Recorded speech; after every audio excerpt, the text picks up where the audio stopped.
Evening friends. Bhagyanagar pyramid spiritual societies ఆధ్వర్యంలో ప్రతిరోజు మనం చక్కగా ఒక మాస్టర్ నుంచి వారి ధ్యాన జీవిత అనుభవాన్ని మనం తెలుసుకుంటున్నాం. మరి గత 55 రోజులుగా మనం ఈ కార్యక్రమాన్ని నిర్వహించుకుంటూ ఎంతో మంది మాస్టర్స్ తోటి మనం ఈ అద్భుతమైన సజ్జన సాంగత్యం ప్రతిరోజు ఈ సాయం సంధ్య వేళ చక్కని జ్ఞానంతో మనం ముందుకు వెళ్తున్నాం. మరి ఏ మాస్టర్ని కదిపినా వారి ధ్యాన జీవితం ధ్యానానికి ముందు జీవితానికి ఎంతో తేడా. ధ్యానంలోకి రాకముందు వారు ఎన్నెన్ని ఇబ్బందులు పడుతున్నారో, వారి జీవితం ఎంత ఇబ్బంది పడుతూ ఉందో, కానీ ఒకసారి ధ్యానంలోకి ప్రవేశించినాక పూర్తిగా మరుజన్మను తీసుకున్నట్టుగానే మరి కొత్త జీవితాన్ని ప్రారంభిస్తున్నారు. మరి ఈనాటి ఈ భూమి మీద ఈ కలియుగంలో ఇంత గొప్ప అవకాశం మనకి రావటం, ఇటువంటి జ్ఞానం మన దగ్గరికి రావటం అన్నది నిజంగా మన అదృష్టం. మరి బ్రహ్మర్షి పితామహ పత్రిజీ మనకి అందించిన ఈ గొప్ప అద్భుతమైన జ్ఞానం, ఆ సాధనా మార్గం ఎంత చెప్పుకున్నా మనకి తక్కువే. ఏ గురువు కూడా ఇప్పటి వరకు భూమి మీద ఇటువంటి సాహసం చేయలేదు. గురువుని గురువుగానే ఉంటూ శిష్యుడిని శిష్యుడిగానే చూస్తూ వారు ముందుకు వెళ్ళారే కానీ గురు శిష్య పరంపర అనేది ఇక్కడ లేనే లేదు. గురువు వేరు శిష్యుడు వేరు లేరు అని అందరినీ తనతో పాటు సమానంగా ముందుకు నడిపించారు బ్రహ్మర్షి పితామహ పత్రిజీ. నడిపిస్తూనే ఉన్నారు ఇంకా. మరి ఒక్కరితో ప్రారంభమైన వారి ప్రయాణం ఈ రోజున ఎన్నో కొన్ని లక్షల కోట్ల మందికి మరి ధ్యానం, ఆ జ్ఞానము ప్రసారం నిరంతరంగా జరుగుతూనే ఉంది. మరి ఇటువంటి ఈ సందర్భంలో అనుకోని పరిస్థితుల్లో మనకి ఈ కరోనా ఎఫెక్ట్ వల్ల ఎంతో మంది మాస్టర్స్ ద్వారా మనం వారి ధ్యాన జీవితాన్ని మనం తెలుసుకోవడానికి గొప్ప సదావకాశం కలిగింది ఫ్రెండ్స్. జ్ఞానం అన్నది పుస్తకాల ద్వారా తెలుసుకోవచ్చు, లేదా ఒక గురువు చెప్తే తెలుసుకోవచ్చు, ఇంకా ఎవరి ద్వారా అయినా తెలుసుకోవచ్చు. మనం చిన్నప్పుడు రామాయణాలు, టీవీల్లో భారతాలు, మహాభారతము ఇట్లాంటివి వచ్చినప్పుడు మనము ఎంతో ఆతృతగా చూసేవాళ్ళం. ఒకనాటి పౌరాణిక సినిమాల్లో రాముడు అంటే ఇలా ఉంటాడు, కృష్ణుడు అంటే ఇలా ఉంటాడు అని చెప్పి, వినాయకుడు అంటే ఇలా ఉంటాడు, శివుడు అంటే ఇలా ఉంటాడని చెప్పి తెలుసుకున్నాం. కానీ పితామహ పత్రిజీ మాత్రం అన్నీ నువ్వే, అందరిలోనూ నువ్వే అంటూ ఇక్కడ ఎవరు వేరుగా లేరు. భూమి మీద ఎవరైతే మానవ జన్మ తీసుకున్నారో వారందరూ కూడా భగవంతుడితో సమానము, భగవంతుళ్ళే, స్వయం భగవంతుళ్ళే అంటూ తెలియచేసిన ఏకైక గురువు ఎవరైనా ఉన్నారు అంటే బ్రహ్మర్షి పితామహ పత్రిజీ. కులాలు లేవు, మతాలు లేవు, ప్రాంతాలు లేవు, అందరూ సమానమే. ఇక్కడ కేవలం మనం సృష్టించుకున్నవే ఇవన్నీ మాయ, ఇదంతా మాయపుర అంటూ తెలియచేసి ఎవరైతే ముక్కు ఉందో, ఎవరికైతే శ్వాస ఉందో వారంతా భగవంతుళ్ళే. నామరూప రహితంగా ఉన్నవారందరూ కూడా అవన్నీ కేవలం భౌతికంగా, డాంబికంగా మాత్రమే అవన్నీ ఉన్నాయి.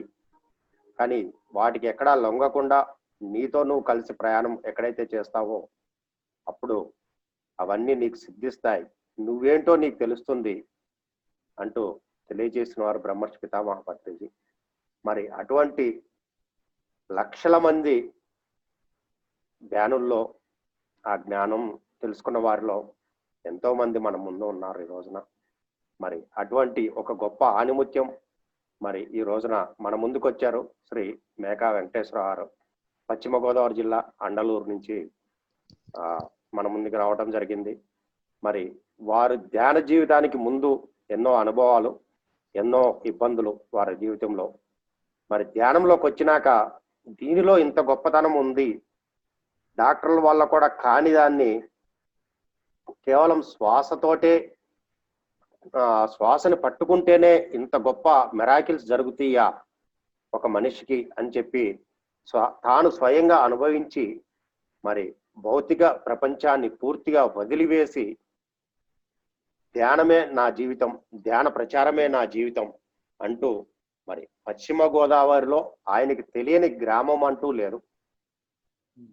పూర్తి స్థాయిలో ఏ మండలంలోకి వెళ్ళినా, ఏ గ్రామంలోకి వెళ్ళినా, గడప గడపకు ఏదన్నా మీకు పశ్చిమ గోదావరి జిల్లాలో అడ్రస్ కావాలంటే వెంకటేశ్వరరావుని సంప్రదించాల్సిందే.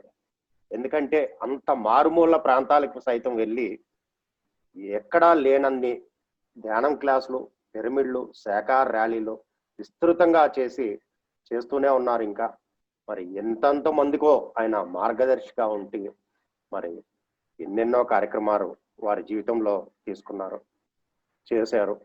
మరి ఇటువంటి పిరమిడ్ ప్రపంచంలో ఇటువంటి గొప్ప ఒక ఆణిముత్యం మన వెంకటేశ్వరరావు. మరి ఈ రోజున మనం భాగ్యనగర్ పిరమిడ్ స్పిరిచువల్ సొసైటీస్ వారి ఆహ్వానం మేరకు వారు మన ముందుకు రావడం జరిగింది. శ్రీ మేకా వెంకటేశ్వరరావు గారికి స్వాగతం పలుకుదాం. వెల్కమ్ వెంకటేశ్వరరావు. మరి మీకు భాగ్యనగర్ పిరమిడ్ స్పిరిచువల్ సొసైటీస్ తరఫున మీకు స్వాగతం పలుకుతున్నాం. ఈ రోజున మీ యొక్క ధ్యాన జీవితాన్ని, మీ ధ్యాన పూర్తి స్థాయిలో మీ యొక్క అనుభవాల సారాన్ని మరి మిత్రులందరికీ పంచవలసిందిగా ప్రార్థిస్తున్నాం. థ్యాంక్ యూ అండి. Over to Venkateswara Rao. ముందుగా బ్రహ్మశ్రీ పత్రిజీకి అభినందనలు తెలియజేస్తూ, అలాగే భాగ్యనగర్ పిరమిడ్ సొసైటీకి అభినందనలు తెలియజేస్తూ, మరి ఈరోజు నన్ను ఏరుకోరి పూల అండ్ చంద్రశేఖర్ నన్ను పిలవటం, నేను ఇదే నా జూమ్ క్లాస్ ఈవేళ నేను మొదలుపెట్టాను. సో అంతా కొత్తగా ఉంది. సో నేను ఈ క్లాస్ నా సెల్లో నేనే చూసుకుని చెప్తున్నట్టుంది. అది వెంకటేశ్వరరావు, మాది అండలూరు. సో నేను 2003లో ధ్యానంలోకి వచ్చాను. 2003లో ధ్యానం రాకముందు నేను పెరాలసిస్ పేషెంట్ని. నాకు ఎడం పక్క కాలు చెయ్య ఈ పక్కకు అంతా, మొత్తం ఎడం పక్క అంతా నాకు బ్లడ్ సర్క్యులేషన్ ఉండదు. 50% బ్లడ్ సర్క్యులేషన్ ఉంటే 50%. ఇది డైరెక్ట్ స్ట్రోక్ అయితే ఆ కాళ్ళు చేయి పడిపోయి మళ్ళీ మిగతా పార్ట్లు నాది అలా కాకుండా మొత్తం నరం సిస్టమ్ అంతా ఫెయిల్ అయింది. అందుకని దీన్ని మైల్డ్ స్ట్రోక్ అంటారు. దీనికి ఇంగ్లీష్లో వైద్యం లేదు. అందుకని అంతకుముందు నేను గుంటూరులో వ్యవసాయం చేసేవాడిని. అక్కడ తర్వాత కొన్నాళ్ళు కాంట్రాక్టులు చేశాను. తర్వాత ఇంకా మళ్ళీ ఈ వైద్యం మా ఊర్లో ఆయుర్వేద డాక్టర్ గారు ఉన్నారని నేను మళ్ళీ మా ఊరు రావటం, ఆయన దగ్గర ఆయనేమో ఒక 2 సంవత్సరాలు నా దగ్గర నువ్వు అన్నీ మర్చిపోయి ఉంటే నేను మళ్ళీ మామూలు మనిషిని చేస్తాను, నువ్వు తర్వాత వెళ్ళి నీ కార్యక్రమాలను నువ్వు చేసుకుందాం అని చెప్పడంతో నేను మళ్ళీ మా ఊర్లోనే ఉండి నేను 2 సంవత్సరాల పాటు పార్వతీశం గారు అనే ఆయుర్వేద డాక్టర్ గారి దగ్గర ఉండి నేను 2 సంవత్సరాల పాటు మందులు వాడాను. ఆయనే నన్ను ఫస్ట్ మాంసాహారం మానిపించారు. కానీ ఆయన రోజు తిట్టుకునేవాడిని. ఆయన ఏమో తగ్గిన తర్వాత వాడిది కానీ తగ్గిన తర్వాత నువ్వు తింది కానీ అప్పటి వరకు నేను చెప్పేంత వరకు తినొద్దు అన్నాడు. సో దాంతో నేను అలాగే తగ్గేంత వరకు ఏం చేయొద్దు, నువ్వు మాంసాహారం జోలికి వెళ్ళొద్దు, తగ్గిన తర్వాత నీకు కావాలంటే కేజీలు తిని తగ్గేంత నేను చెప్పేంత వరకు మాంసాహారం తినొద్దు అని చెప్పడం. సో ఆయన చెప్పినట్టు నేను పచ్చిం చేసేవాడిని. సో నేను తినే కూరగాయలు ఏంటంటే బీరకాయ, అరటికాయ, పొట్లకాయ, అంతే. ఉదయం సాయంత్రం చపాతి, ఇవే కూరలు తింటూ మజ్జిగ కూడా పోసుకోకుండా, పెరుగు కానీ మజ్జిగ కానీ ఇట్లాంటివి పోసుకోకుండా ఆయన చెప్పిన పచ్చిం చేస్తూ ప్రతి 2 గంటలకి నేను మెడిసిన్ వేసుకునేవాడిని. అప్పుడు నా పరిస్థితి ఏంటంటే ముక్కు వంకరగా ఉండి శ్వాస తీసుకోలేకపోయేవాడిని. అలాగే నోరంతా ఎప్పుడు జొల్లు కారుతూ ఉండేది. ఇదే నా పరిస్థితి. 10 కేజీల బరువు కూడా ఎత్తలేకపోయేవాడిని. డాక్టర్లు కూడా 10 కేజీల బరువు మించి ఎత్తొద్దని చెప్పడం. సో అలాగే నేను ఉండటం జరిగింది. సో ఆయన చెప్పినట్టే నాకు తగ్గేది. కానీ మళ్ళీ ఏదన్నా వాటర్ చేంజ్ వచ్చినా, బయటకు వెళ్ళినా, అపత్యం చేసినా మళ్ళీ నాకు వస్తూ ఉండేది. నేను అప్పుడు మీరు 2 సంవత్సరాలు చేయమన్నారు, చేశాను. ఇంకొక 6 నెలలు మీ మందులు వాడి మానేస్తానని చెప్పడం జరిగింది. సో ఆయన ఏమన్నా అంటే, నువ్వు ఆ పని చేయకు, నువ్వు ఎప్పుడైతే మందులు మానేయటం కానీ నువ్వు ఏదన్నా చేసావంటే నీకు కాలు చేయి పడిపోయి ఇంట్లో ఉంటావు, మళ్ళీ నీకు సేవ చేసేవాళ్ళు కావాలి, ఇప్పుడు నీ పనులను నువ్వు చేసుకుంటున్నావు, నువ్వు అలాంటి పొరపాటు పని చేయొద్దని ఆయన 2-3 సార్లు చెప్పడం జరిగింది. అయినా నేను 6 నెలల పాటు వాడి తర్వాత హైదరాబాద్లో రామకృష్ణ పాండే అని ఇండియాలోనే ఫేమస్ ఆయన వేదవ్యాస్ గారు ఇలాంటి వాళ్ళకి ఆయన చేసేవారు. మా పిన్ని ఆ వేదవ్యాస్ గారి శిష్యురాలు. సో అందుకని ఆ రామకృష్ణ పాండే ఆయన దగ్గరికి తీసుకెళ్ళటం, ఆయన దగ్గర కూడా నేను 2.5 సంవత్సరాల పాటు ఆ మందులు వాడటం. మందులు వాడినంతసేపు నాకు ఆ బ్లడ్ సర్క్యులేషన్ జరుగుతూ ఉండేది, బాగానే ఉండేది. ఎప్పుడు మందులు మానేస్తే మళ్ళీ నాకు బ్లడ్ సర్క్యులేషన్ ఆగిపోతూ ఉండేది. ఇది నా పరిస్థితి. సో ఇంకా జీవితాంతకాలం మనం మందులు వాడాలి. అప్పట్లో నాకు నెలకు 3,000 రూపాయలు.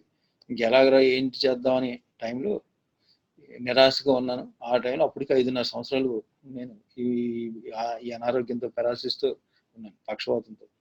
ఇప్పుడు ఏం చేయాలని నిరాశతో ఉన్నాను. సరే మా ఊర్లో పత్రి గారు వస్తున్నారని మా ఊరు హై స్కూల్ క్లాస్ ఉందని చెప్పడం జరిగింది. మా ఊర్లో ఠాగూర్ కాన్వెంట్ మాస్టర్, మా పక్క ఊరు ఉనికిలి పిరమిడ్ మాస్టర్ ఆయన అప్పటికి పిరమిడ్ కట్టి 3 సంవత్సరాలు అయింది. ఆయన మా ఇంటింటికి తిరిగి పాంప్లెట్లు పంచుతూ వచ్చారు. మా ఇంటికి కూడా వచ్చారు. మా మాస్టర్ రమ్మన్నారు కదా అని వద్దాను అనుకున్నా కానీ నేను ఆ క్లాస్కి అయితే వెళ్తాను. ఎందుకంటే ఆసనాలు వేయాలి, పచ్చి కూరగాయలు తినాలి, ఇవన్నీ మనకు కుదరవు. నేను పెరాలసిస్ పేషెంట్ కదా అని నేను అనుకున్నాను. మళ్ళీ ఆయన మన్నాడు ఉదయం నాకు కబుర్ చేయడంతో మళ్ళీ నేను ఆ క్లాస్కి వెళ్ళటం జరిగింది. వెళ్ళిన తర్వాత ఆ క్లాస్లో 200 మంది ఉన్నారు మా ఊరు హై స్కూల్. సో ఎవరైతే మాంసాహారం మానేస్తారో వాళ్ళు చేతులు ఎత్తమని అడగటం జరిగింది. ఎవరికాళ్ళు ఆలోచిస్తున్నారు. ఏదో ఒక 6 నెలల్లో, ఒక సంవత్సరం మానేయమంటే మానేస్తాం కానీ ఈయన జీవితాంతకాలం మానేయమంటున్నాడు. మన చుట్టాల ఇంటికి వెళ్ళినా, మన ఫ్రెండ్స్ ఇంటికి వెళ్ళినా, వాళ్ళు ఎవరైనా వచ్చినా మనకు కుదరదు కదా అని ఎవరికాళ్ళు ఆలోచిస్తారు. ఆయన ఎవరైనా లేచి వచ్చి చేయించేంత వరకు నేను ఈ ధ్యానం చెప్పి మీరు ఒక్కళ్ళన్నా లేరా ఈ ఊర్లో అంటూ ఆ క్లాస్లో ఉన్న కొంతమంది అనుభవాలు చెప్పిస్తూ ఆయన 10-15 సార్లు అడగడం జరిగింది పత్రి గారు. సో ఈయన మా ఊరు వచ్చారు, ఈ క్లాస్ మా మాస్టర్ అరేంజ్ చేశారు, ఈయన ఏం చెప్తాడో చూద్దాం అని నేను లేచి వెళ్ళి చేయించాను. ఎందుకంటే నేను ఎందుకు ఇచ్చానంటే అప్పటికి 5.5 సంవత్సరాల పాటు నేను ఆయుర్వేద డాక్టర్ గారు చెప్పడంతో నేను మానేయటం జరిగింది. కానీ తగ్గిన తర్వాత తినాలని అనుకుంటుండే ఆ కోరిక అయితే ఉంది. కానీ సరే ఈయన ఇప్పుడు 5.5 సంవత్సరాలు అయింది, మనకు అది తగ్గను లేదు, తినకూడదు. నేను ఏంటంటే మాంసాహారం తినకూడదు, తింటే నాకు తేడా వస్తుంది. ఆ ఆయుర్వేద డాక్టర్ గారు చేసినప్పుడు కొంతమంది ఆయన చెప్పిన అపచ్యం చేసిన వాళ్ళందరూ తేడా వచ్చేది. వాళ్ళు మళ్ళీ ఆ వ్యాధి పెరిగి వాళ్ళు చనిపోవటం నేను ప్రత్యక్షంగా మా ఆయుర్వేద డాక్టర్ గారి దగ్గర చూశాను. కొంతమంది చికెన్ తిన్నామని, కొంతమంది చేపల పులుసు తిన్నామని ఇలాగా చెప్పుకొచ్చేవారు. ఏంటండి ఆ వ్యాధి పెరిగి వాళ్ళు చనిపోవడం. ఆ ఆయుర్వేద డాక్టర్ గారి దగ్గరికి ఎంతో 30-40 మంది వచ్చారు. అందులో ఒక 4-3 మేము కోలుకున్నాం. మిగతా వాళ్ళందరూ ఒక 6 నెలలకో సంవత్సరానికి ఏదో అపచ్యం చేసి వాళ్ళు బాడీ వికెట్ చేయడం జరిగింది. వాళ్ళందరినీ చూసి మేము కొంచెం జాగ్రత్తగా ఉండడం జరిగింది. సో దాంతో ఈయనకి ఎలాగా మనకు తగ్గే అవకాశం లేదు, తినే అవకాశం కూడా లేదు. ఇంకేం చేయాలని అప్పుడు లేచి అసలు పత్రిక గారు ఏం చెప్తారో చూద్దాం అని, ఏం చేయాలని తెలియదు కానీ ఆయన 1కి 15 సార్లు పిలవటం, ఒక్కళ్ళేడా ఈ ఊర్లో ఒక్క మగవాళ్ళేడు ఇలాగే పిలిచారు ఆయన. సో దాంతో నేను లేచి వెళ్ళి అసలు ఏం చెప్తారో చూద్దాం అని నేను లేచి వెళ్ళి చేయించాను. ఇచ్చిన తర్వాత ఆయన కూర్చోమన్నారు. సో అప్పటికి నాకు ఈ ఎడం కన్ను మూతపడితే తెరుచుకుంటే మూతపడదు. ఈ నోరు నేను ముక్కు వంకరగా ఉండి నోటితో కన్నా ముక్కు వంకరగా ఉండి ముక్కు శ్వాస తీసుకునేవాడు కదా, నోటుతోనే ఎక్కువ తీసుకునేవాడు శ్వాస. సో అలాగా సరే ఆ పత్రిక గారిని చేయం కాబట్టి ఆయన కళ్ళు నోరు మూసుకుని కూర్చోమన్నాడు. ఆయన అని కూర్చున్న 10-15 నిమిషాలకి గొంతులోకి నీటి ఆవిరిలో రావటం, ఆ నీటి ఆవిరి లాలాజలంగా నోట్లోంచి కారిపోతుంది. నేను పెరాలసిస్ పేషెంట్ కాబట్టి జొల్లు కారిపోతుంది. సో చుట్టూ 200 మంది ఉన్నారు, మధ్యలో లేస్తే బాగోదు. అప్పటికే పత్రిక గారు 2-3 కొట్టడం తిట్టడం జరిగింది. సో నేనే చేయించి నేనే మధ్యలో వేసిపోతే బాగోదు కదా అని నేను ఆ లాలాజాన్ని కొంచెం అలా తలకాయ పైకెత్తి మింగేయడం జరిగింది. సో ఎప్పుడైతే నేను మింగానో సో నాకు మెల్లిమెల్లిగా చేయి నొప్పి, కాలు నొప్పి ఇలాగా ఆ సూదులతో కూర్చున్నట్టు మొత్తం ఇవన్నీ విపరీతంగా వస్తుంది. ప్రతి 5 నిమిషాలకి ఆ లాలాజలం వస్తుంది. నేను తలకాయ పైకెత్తి నేను మింగేస్తాను. ఇంకా విపరీతంగా నడువు నొప్పి అన్నీ వచ్చేస్తాయి. అనవసరంగా జనాలు కూర్చున్నా లేచిపోతున్నారు బాబు, ఇంకా మన వల్ల కాదు అని అనుకునే టైంలో పత్రిక గారు ఇంకా ఆఖరి 5 నిమిషాలు అని చెప్పడం జరిగింది. సరేని ఇంకేదో ఇంకా 5 నిమిషాలు అలా ఓపిక బట్టి నేను ధ్యానం అయిపోయిన వెంటనే ఆయన చప్పట్లు కొట్టించారు. ఎప్పుడైతే చప్పట్లు కొట్టించారో అప్పుడు మొత్తం ఈ నొప్పులన్నీ తగ్గిపోయినట్టు అనిపించింది. అప్పటి వరకు నేను గమనించలేదు. ఈ 45 నిమిషాల సేపు ధ్యానం చేయించారు. ఈ 45 నిమిషాల సేపు నేను నోరు మూసించాను, శ్వాస నేను ముక్కు ద్వారా తీసుకున్నాను. అంతకుముందు నేను రోజు ఎప్పుడు నోటితో గాలి తీసుకున్నామని ముక్కు ద్వారా శ్వాస కన్నా నోటి ద్వారా ఎక్కువ తీసుకున్నాను. సో అప్పుడు నేను ఆశ్చర్యపోయాను, ఎంతసేపు నేను 45 నిమిషాల సేపు నేను నోరు మూసి శ్వాస ముక్కు ద్వారా తీసుకున్నప్పుడు నాకు ఈ ముక్కు వంకరగా ఉండేది. శ్వాస తీసుకున్నాను అని ఆశ్చర్యపోయాను. సరే ఏం చెప్తారు అనుకున్నాను. ఆయన క్లాస్ అయింది, వెళ్ళిపోయింది. నాకు విపరీతంగా ఆకలి వేసేస్తుంది. ప్రతిరోజు నాకు ఆకలి వేయడానికి మందులు వేసుకోవాలి, ఆడటానికి మందులు వేసుకోవాలి. ప్రతి 2 గంటలు నేను మెడిసిన్ వేసుకోవాలి. సో నాకు ఆ రోజు మందులు వేసుకోకుండానే విపరీతంగా ఆకలి వేసేస్తుంది. సరే ఇంటికి వెళ్ళిపోయి భోంచేసాను. సో తర్వాత ఆ రోజు నేను ఏ పని చేయకూడదు కాబట్టి ఆ రోజు ఏదో గుడికి వెళ్ళి ఆ గుడి పారాయణం చదువుతూ ఉండేవాడిని. ఆ రోజు కూడా అలాగే పుస్తకం చదువుతూ మధ్యలో పడుకున్నాను. ఎప్పుడైతే ఆయుర్వేదంలో ఒక పచ్చిమ ఉంది, పగలు పడుకోకూడదు. అంతకుముందు ఎప్పుడైనా పగలు నిద్ర వస్తున్నట్టుంటే నా మందులు వాడినప్పుడు కొంచెం లేచిపోయి మొహం కడుక్కునో లేకపోతే టీ తాగు అలా కాలక్షేపం చేసేవాడిని, కానీ పగలసి పడుకున్నాను. ఆ రోజు మర్చిపోయి ఆ పుస్తకం చదువుతూ పడుకున్నాను. అంతకుముందు ఎప్పుడైనా అట్లా పడుకుంటే ఒళ్ళంతా చల్లబడిపోయి వణుకు వచ్చేసేది. ఆ రోజు ఇట్లా వణుకుపోయాడు. ఆ రోజు ఆ వణుకు రాల. సో ఇదేంట అనుకుని సరే అప్పుడు తిన్నానంతా అరిగిపోయింది. నేను మందులు వేసుకోకుండా తిన్నానంతా అరిగిపోయింది. ఓహో బాగానే ఉంది అని అనుకుని క్లాస్లో ఏదో చెప్పారు కానీ మనకు అర్థం అవ్వలేదు. సరే అంత ముందు రోజు ఇంటింటి తిరిగి పాంప్లెట్ ఇచ్చారు. ఆ పాంప్లెట్ చూద్దామని మా ఇంటికి వచ్చి అప్పుడు ఆ పాంప్లెట్ నేను చదవలేదు.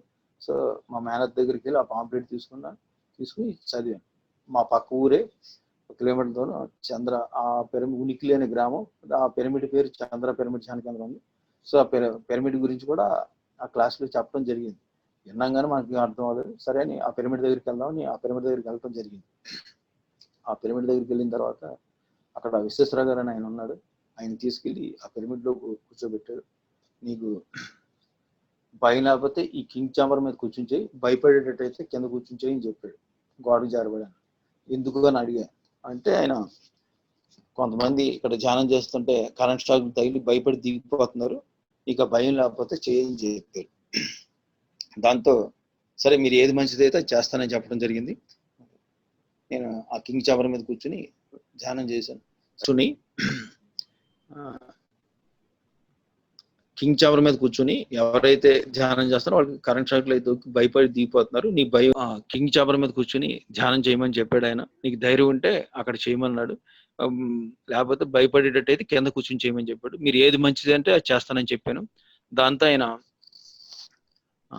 చెప్పాడు సరే మీరు ఏది మంచిది అది చేస్తానని చెప్తే అది కింగ్ చాంబర్ మీద కూర్చో. ఆ కింగ్ చాంబర్ మీద కూర్చుని ధ్యానం మొదలు పెట్టాను. సో 5 నుంచి 10 నిమిషాల సేపులో నాకు ఆయన చెప్పినట్టు ఆ కరెంట్ షాక్ తగిలినట్టు ఫస్ట్ టైం భయపడ్డాను. తర్వాత మెల్లిమెల్లిగా 5 నిమిషాలకి 10 నిమిషాలకి ఆ షాకులు రావటం, ఆ షాకులకి నేను మెల్లిమెల్లిగా అలవాటు పడిపోయాను. ఒళ్ళంతా చక్కల గింతలాగా ఒక అనిపిస్తూ ఉంది.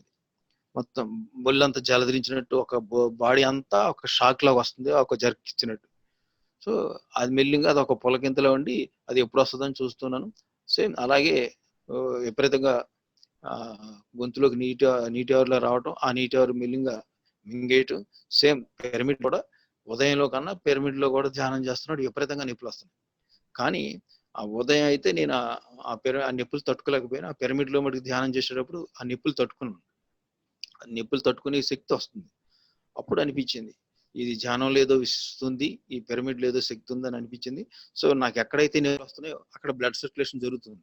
అంతకుముందు నేను ఆయుర్వేద డాక్టర్ గారిని అడిగేవాడిని నాకు నొప్పులు తగ్గడానికి మందులు ఉండని. అంటే ఆయన ఏమనేవాడంటే నీకు నొప్పులు వస్తేనే నేను ఇచ్చిన మందు పనిచేస్తున్నట్టు, ఎందుకంటే నీకు అక్కడ బ్లడ్ సర్క్యులేషన్ ఆగిపోయింది. సో నేను ఇచ్చిన మందు పనిచేస్తేనే నీకు అప్పుడు అక్కడ ఆ నరం బ్లడ్ సర్క్యులేషన్ అవుతుంది కాబట్టి నీకు పెయిన్ వస్తుంది, అయ్యా స్వచ్ఛపడిపోయి ఉన్నాయి, అందుకని ఇప్పుడు అట్లుగా బ్లడ్ సర్క్యులేషన్ జరుగుతుంది, అందుకని నీకు పెయిన్స్ వస్తున్నాయి అని చెప్పేవాడు ఆయన. ఓహో అని అప్పుడు అనిపించింది. సో నేను పిరమిడ్ లో ధ్యానం చేస్తుంటే సో నేను ఏమీ చేయకుండానే ఈ పెయిన్స్ వస్తున్నాయి, నేను కళ్ళు నొరు మూసి కూర్చొని ఏమీ చేయట్లేదు, ఎక్కడైతే బ్లడ్ సర్క్యులేషన్ జరుగుతుందో అక్కడ నొప్పులు వస్తున్నాయి. ఓ అంతకుముందు ఆయుర్వేద డాక్టర్ గారు చెప్పినట్టు అది చేస్తుంటే ఓహో ఇది ఇట్లా ధ్యానం చేస్తే ఇట్లా జరుగుతుంది అని అనుకున్నాను. సో అలాగా నొప్పులు వచ్చినంతసేపు ధ్యానం చేశాను. ఎప్పుడైతే నొప్పులు ఆగిపోయినాయో అప్పుడు మానేశాను. ఆ షాకులు అవన్నీ పిరమిడ్ నుంచి బయటకు వచ్చేసాను.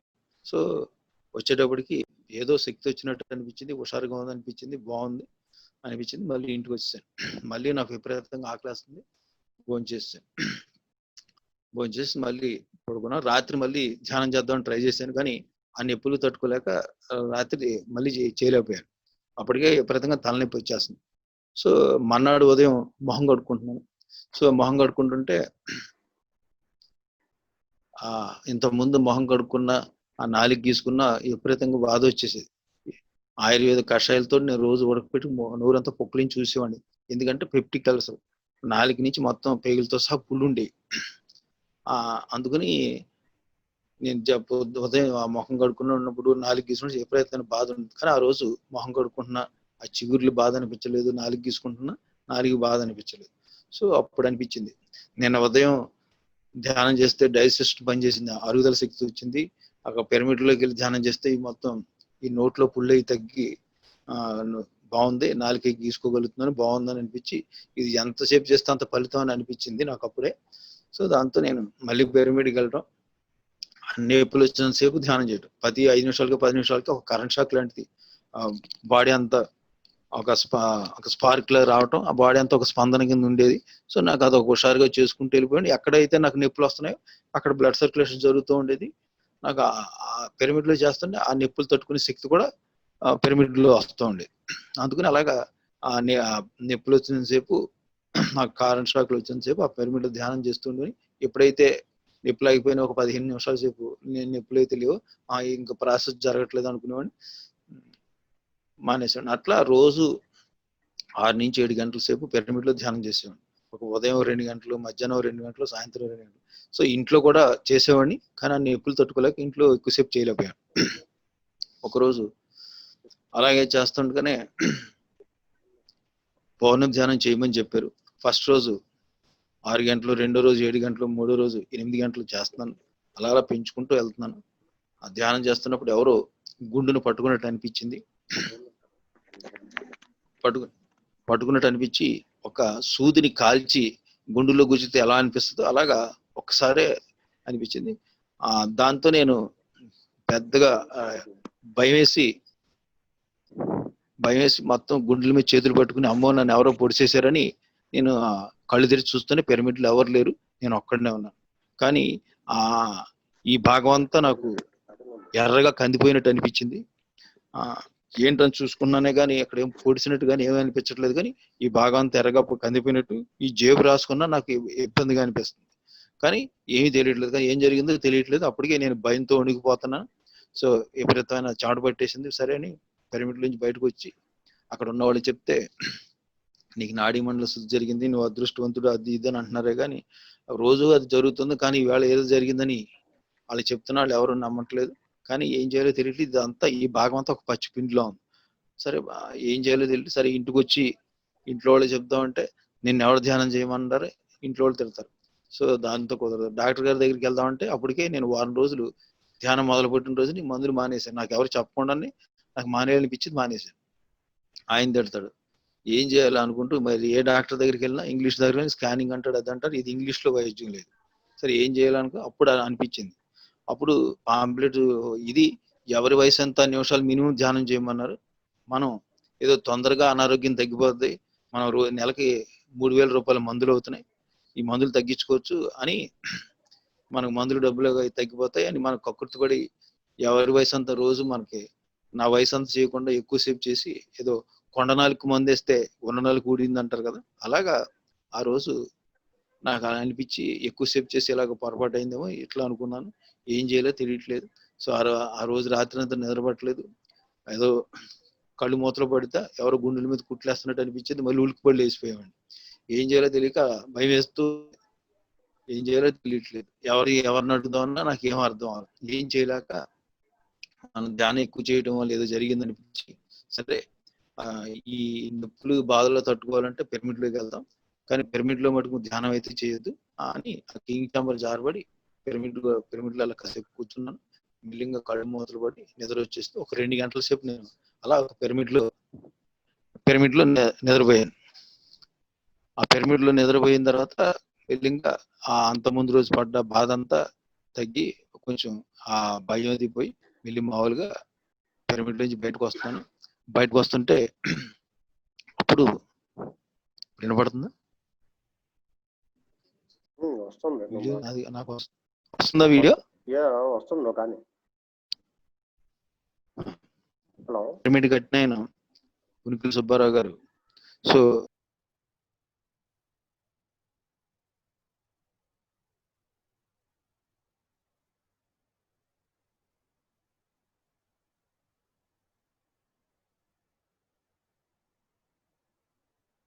నువ్వు ఒక్కడే ధ్యానం చేస్తున్నాడు అందరూ చెప్తున్నారు. ఎందుకంటే ఆయన పత్రికను తీసుకొచ్చి మా ఊర్లో క్లాస్ పెట్టి ఆ రోజు సాయంత్రం ఆయన అరుణాచలం వెళ్ళిపోయారు. మళ్ళీ అరుణాచలం నుంచి ఆయన వచ్చేటప్పటికి నాకు హార్ట్ కి సంబంధించిన సర్జరీ జరిగింది. అది అయితే అప్పటి వరకు నాకు తెలియదు.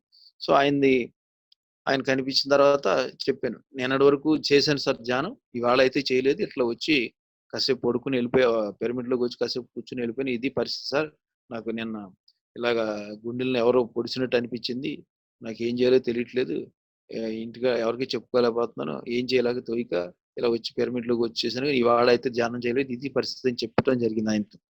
ఆయన వెంటనే సరే ఇది ధ్యానానుభవాలు ఉన్న పుస్తకం ఒకటి నాకు ఇవ్వటం జరిగింది. ఆ పుస్తకం ఇచ్చిన తర్వాత ఆ పుస్తకం తీసుకొచ్చి అందరికీ చదవటం జరిగింది. అందులో ఉన్న పేజీలన్నీ చదివాను. సో ఒకళ్ళకి పెరాలసిస్ వస్తే వాళ్ళకి సంవత్సరంన్నర పాటు ధ్యానం చేస్తే వాళ్ళకి పెరాలసిస్ తగ్గిందని, అలాగే ఇంకా హార్ట్ ఆపరేషన్ జరిగింది, ఇట్లా అవన్నీ ఆ బుక్ లో, ధ్యానానుభవాల బుక్ లో అది ఉన్నాయి. సో వీళ్ళందరికీ సంవత్సరాలు పడితే నాకు రోజుల్లోనే జరుగుతుందని అనిపించి దాంతో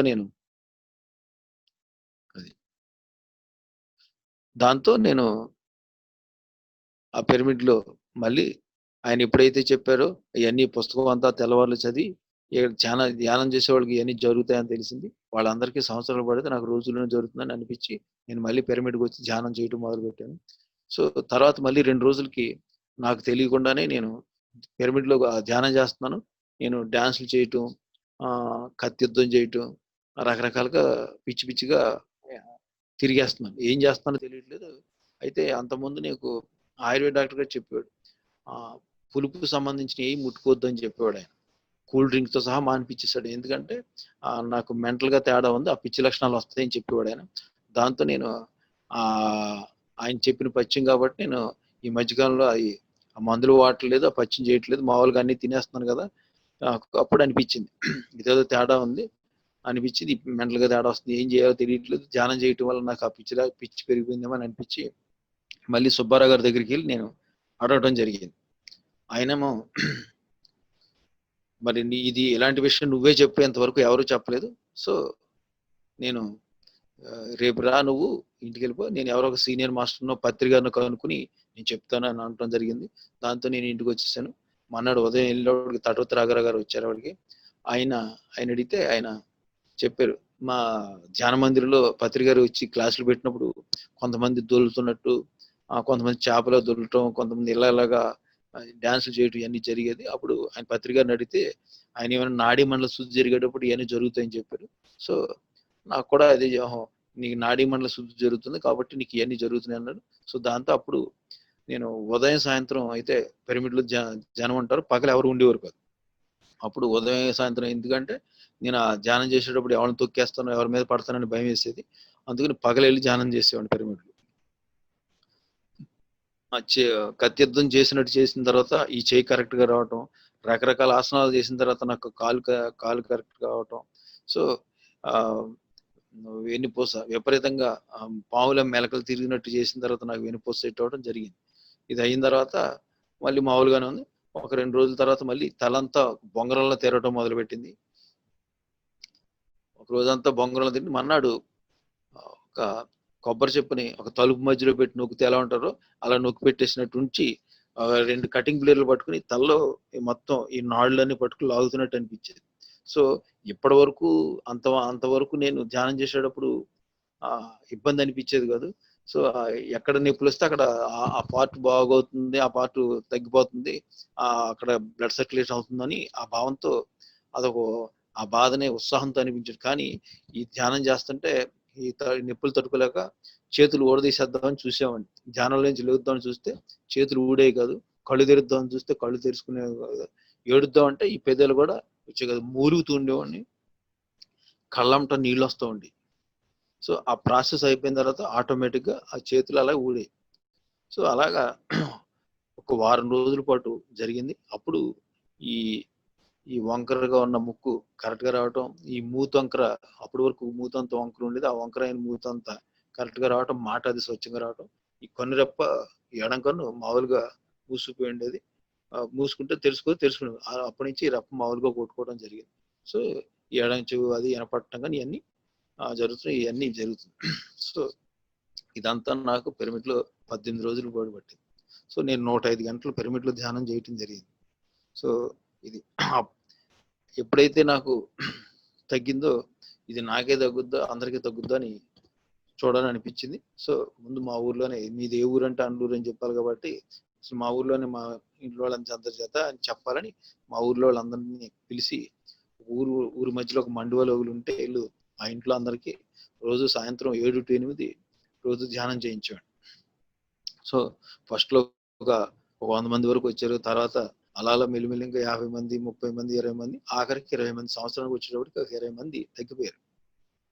సో మళ్ళీ ఎవరైతే రాలేదో వాళ్ళందరినీ వెళ్ళి రమ్మని పిలవటం జరిగేది. వాళ్ళందరూ వీడికి ధ్యానం పిచ్చి పెట్టింది, వీడి పిచ్చోడు అయిపోయాడు అంటూ ఉండేవారు. అయినా నేను వెళ్ళి వాళ్ళని పిలుస్తూ క్యాసెట్లు ఇవ్వటం, పుస్తకాలు ఇవ్వటం ఇవన్నీ చేస్తూ ఉండేవాడిని రోజు.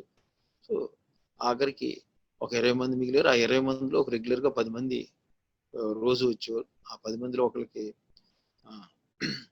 గొంతు క్యాన్సర్ తగ్గడం, ఇంకొక ఆవిడికి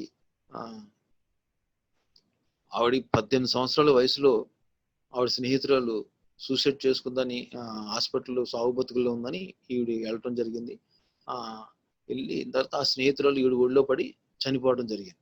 సో అప్పటి నుంచి ఆత్మ ఈవిని ఆవరించి ఉండటం, ఈవిడ ఎప్పుడైతే ఒక సంవత్సరం పాటు ధ్యానం చేసిందో ఈవిడ్ని ఆత్మ చెప్పింది, నేను నిన్ను 30 సంవత్సరాల పాటు ఎన్నో ఇబ్బందులు పాలు చేశాను, అప్పుడు ఈవిడ కూడా కొంచెం పెచ్చదని మెంటల్గా ఉంటుందని అట్లా అనేవారు. సో నేను ఇబ్బందులు పాలు చేశాను. సో ఎప్పుడైతే నువ్వు ధ్యానం చేస్తావో నీలో శక్తి పెరుగుతుంది, నేను ఉండలేకపోతున్నాను, వెళ్ళిపోతున్నానని చెప్పి ఆ ఆత్మ కూడా ధ్యానం చేసి ఆవిడని వదిలిపెట్టి వెళ్ళిపోతుంది. సో అప్పుడు అనిపించింది, సో అనారోగ్యం అయితే తగ్గుద్దనే విషయం నాకు ప్రూఫ్ అయింది. కానీ ఈ దెయ్యాలు, భూతాలు ఇలాంటివన్నీ ఉండవని, ధ్యానం చేస్తే ఇవన్నీ ఉండవనే విషయం నాకు దాంతో తెలిసింది. సో అప్పుడు కానీ ఏ ఊరు వెళ్ళి ఎంతమంది ఉంటారో కూడా నాకు అర్థమైపోయింది. ప్రతి ఊర్లోనూ కౌరవులు ఉంటారు, పాండవులు ఉంటారు, కానీ అందులో 5గురే ఉంటారు. సో అలాగా మా ఊర్లో కొంతమందితో నాకు రావటం అయ్యింది. ఈ లోపల నేను పత్రికారిని అడిగేవాడిని అప్పుడప్పుడు, సార్ నేను అందరికీ చెప్తున్నాను, ఎవరు వింటలేదు, మరి మీరు 2004కి జాన్ ఆంధ్రప్రదేశ్, 2008 జాన భారత్, 2012 జాన్ జగత్ అని చెప్పారు, మరి నేను మా ఫ్రెండ్స్ కానీ మా ఇంట్లో కానీ చెప్తుంటే ఎవరు వింటలేదు అంటే, ఆయన ఏమన్నారంటే, ఊరికో ఫ్యామిలీరా, నువ్వు వెళ్తే పాంప్లెట్ తీసుకోవాలి, నేను వస్తే ఏదో గురువు గారు వచ్చారు టీ ఇవ్వాలి అంతే.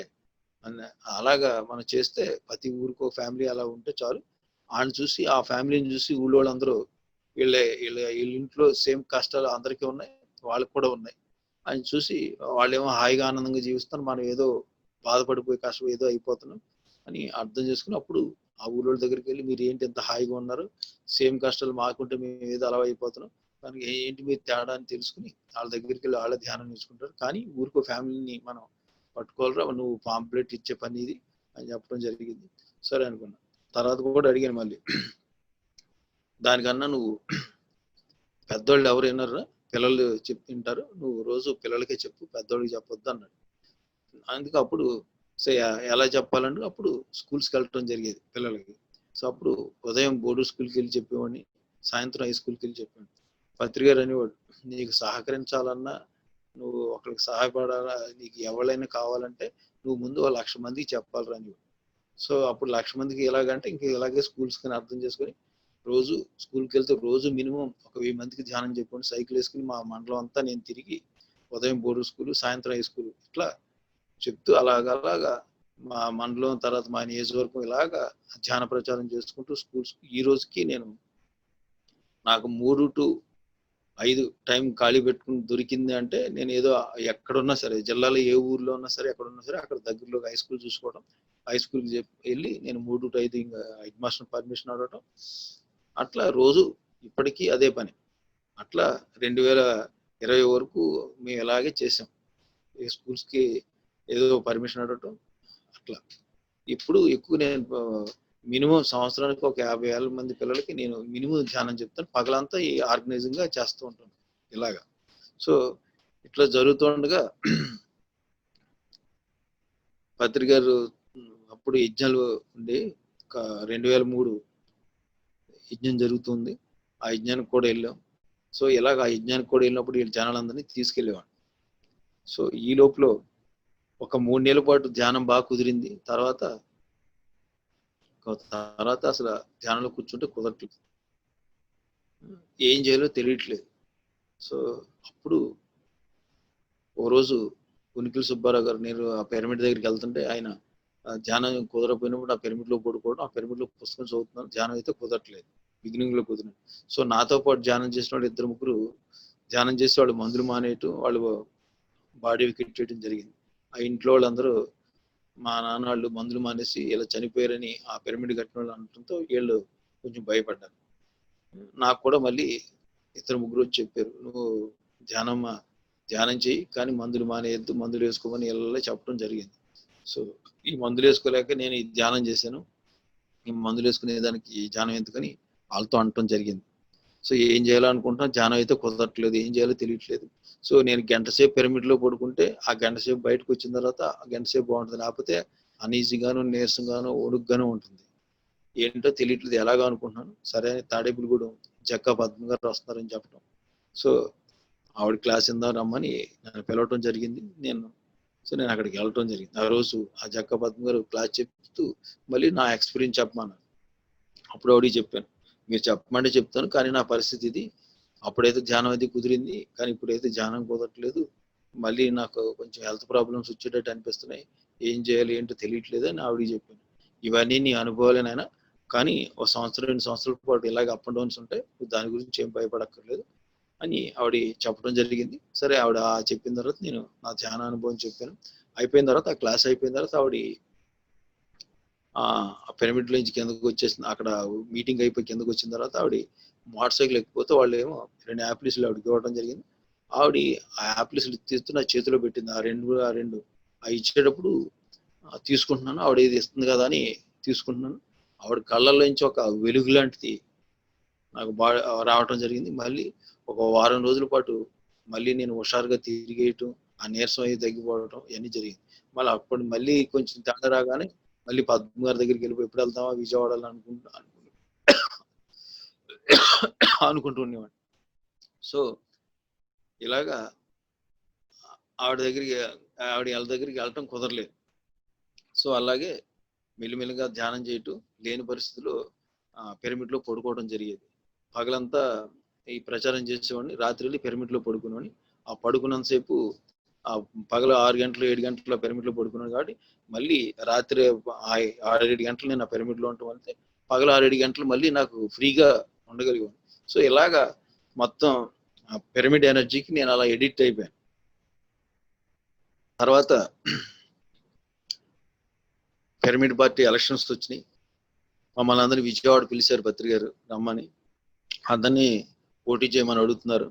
ఎవరికాళ్ళు ఏదో వంక చెప్పి తప్పించుకుంటున్నారు, ఎదురుగుండా నువ్వు అంటున్నారు. తర్వాత తప్పించుకున్నారు. సరే అని మేము ఆయనతో విజయవాడ నుంచి మళ్ళీ గుడివాడ రావడం జరిగింది. గుడివాడ వచ్చిన తర్వాత నేను కూడా అన్నా, సార్ మీరు అందరిని అడుగుతున్నారు, నన్ను అడగట్లేదు, నేను పోటీ చేద్దాం అనుకుంటున్నాను, పాలకొల్లు నియోజకవర్గం నుంచి నా నియోజకవర్గం పాలకొల్లు, నేను పోటీ చేస్తాను అడగటం జరిగింది. సో ఆయన పోటీ చేయమనడం, నేను 2004 ఎలక్షన్స్ లోనే పిరమిడ్ పార్టీ తరపున నేను పోటీ చేయడం జరిగింది. ఆ పాంప్లెట్లు అవి పట్టుకుని గ్రామాలు తిరిగేవాళ్ళం. సో ఆ రకంగా నాకు ఆ పాలకొల్లు నియోజకవర్గంలో కొంతమంది పరిచయం అవటం జరిగేది. కొంతమంది పరిచయం అవటం, వాళ్ళ ధ్యానం అంటున్నారు మీకు పార్టీ ఎందుకని వాళ్ళు నన్ను వ్యతిరేకించి, ఎవరైతే వ్యతిరేకించారో వాళ్ళందరూ నాకు మళ్ళీ ధ్యానంలో రావటం కూడా జరిగింది. సో అట్లా 2004లో పిరమిడ్ అనుభవం రావటం, ఆ పిరమిడ్ పార్టీ ఎలక్షన్స్ అవటం, దాంట్లో పాల్గొనడం జరిగింది. తర్వాత యజ్ఞం, ప్రతి యజ్ఞాలకి జనాలందరినీ తీసుకెళ్ళటం, వాళ్ళతో అనుభవాలు పొందటం ఇవన్నీ జరుగుతూ ఉండేవి. అలాగే ఈ కొన్నాళ్ళు ధ్యానం కుదరకపోతే అప్పుడు ఏం చేయాలనుకుంటూ ఆలోచిస్తూ ఒక 2 నెలల పాటు కష్టపడ్డాను. ఏం చేయాలో తెలియట్లేదు. పిరమిడ్కి వెళ్తాం, ఆ పిరమిడ్లో కాసేపు పడుకోవటం, వచ్చేయటం, అంతేగాని ఏం చేయాలో తెలియట్లేదు. ధ్యానం అయితే కుదరట్లేదు. అలాగ అనుకుంటూ ఒకరోజు పౌర్ణమి రోజు వెళ్ళాను. కానీ 12ంటికి అలా ధ్యానం దగ్గరికి వెళ్ళాను. సరే మామూలుగా వెళ్ళి కూర్చున్నా. పిరమిడ్లో కింగ్ చాపర్ మీద కూర్చున్నాను. కూర్చున్నప్పుడు మెల్లిగా ధ్యానం కుదురుతున్నట్టు అనిపించింది. మెల్లిగా నా నాలుక అలా మెల్లిగా మడత పడిపోయి రకరకాల స్వీట్స్ రావటం మొదలుపెట్టింది.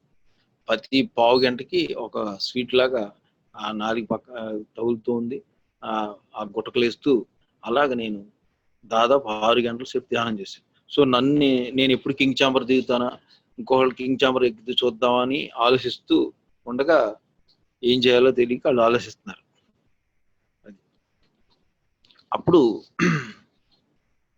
ఆ అబ్బాయి నేను కింగ్ చాంబర్ ఎప్పుడైతే దిగుతానో చూస్తానా అనుకుంటూ పడుకున్నాడు. ఆ అబ్బాయిని రోజు వెళ్ళి సాయంత్రం 5ంటికి 6ంటికి వెళ్ళి ఆయన పాలు తీసుకుంటా. వాళ్ళ ఇంట్లో వాళ్ళందరూ అతన్ని నెతుక్కుంటూ పిరమిడ్ డోర్ టపేలు గెంటేసి గట్టిగా నిన్ను అందరూ నెతుక్కుంటున్నారు, నువ్వు ఎక్కడ పడుకున్నావా అని పిలవటం జరిగింది. సో అప్పుడు ఉలిక్కిపడి లేచాను ధ్యానంలో. ఓహో, ఇప్పుడు సాయంత్రం 6 గంటలు అయింది, మనం ఉదయం 12ంటికి కూర్చున్నాను, 6 గంటలు అయిందని తెలిసింది.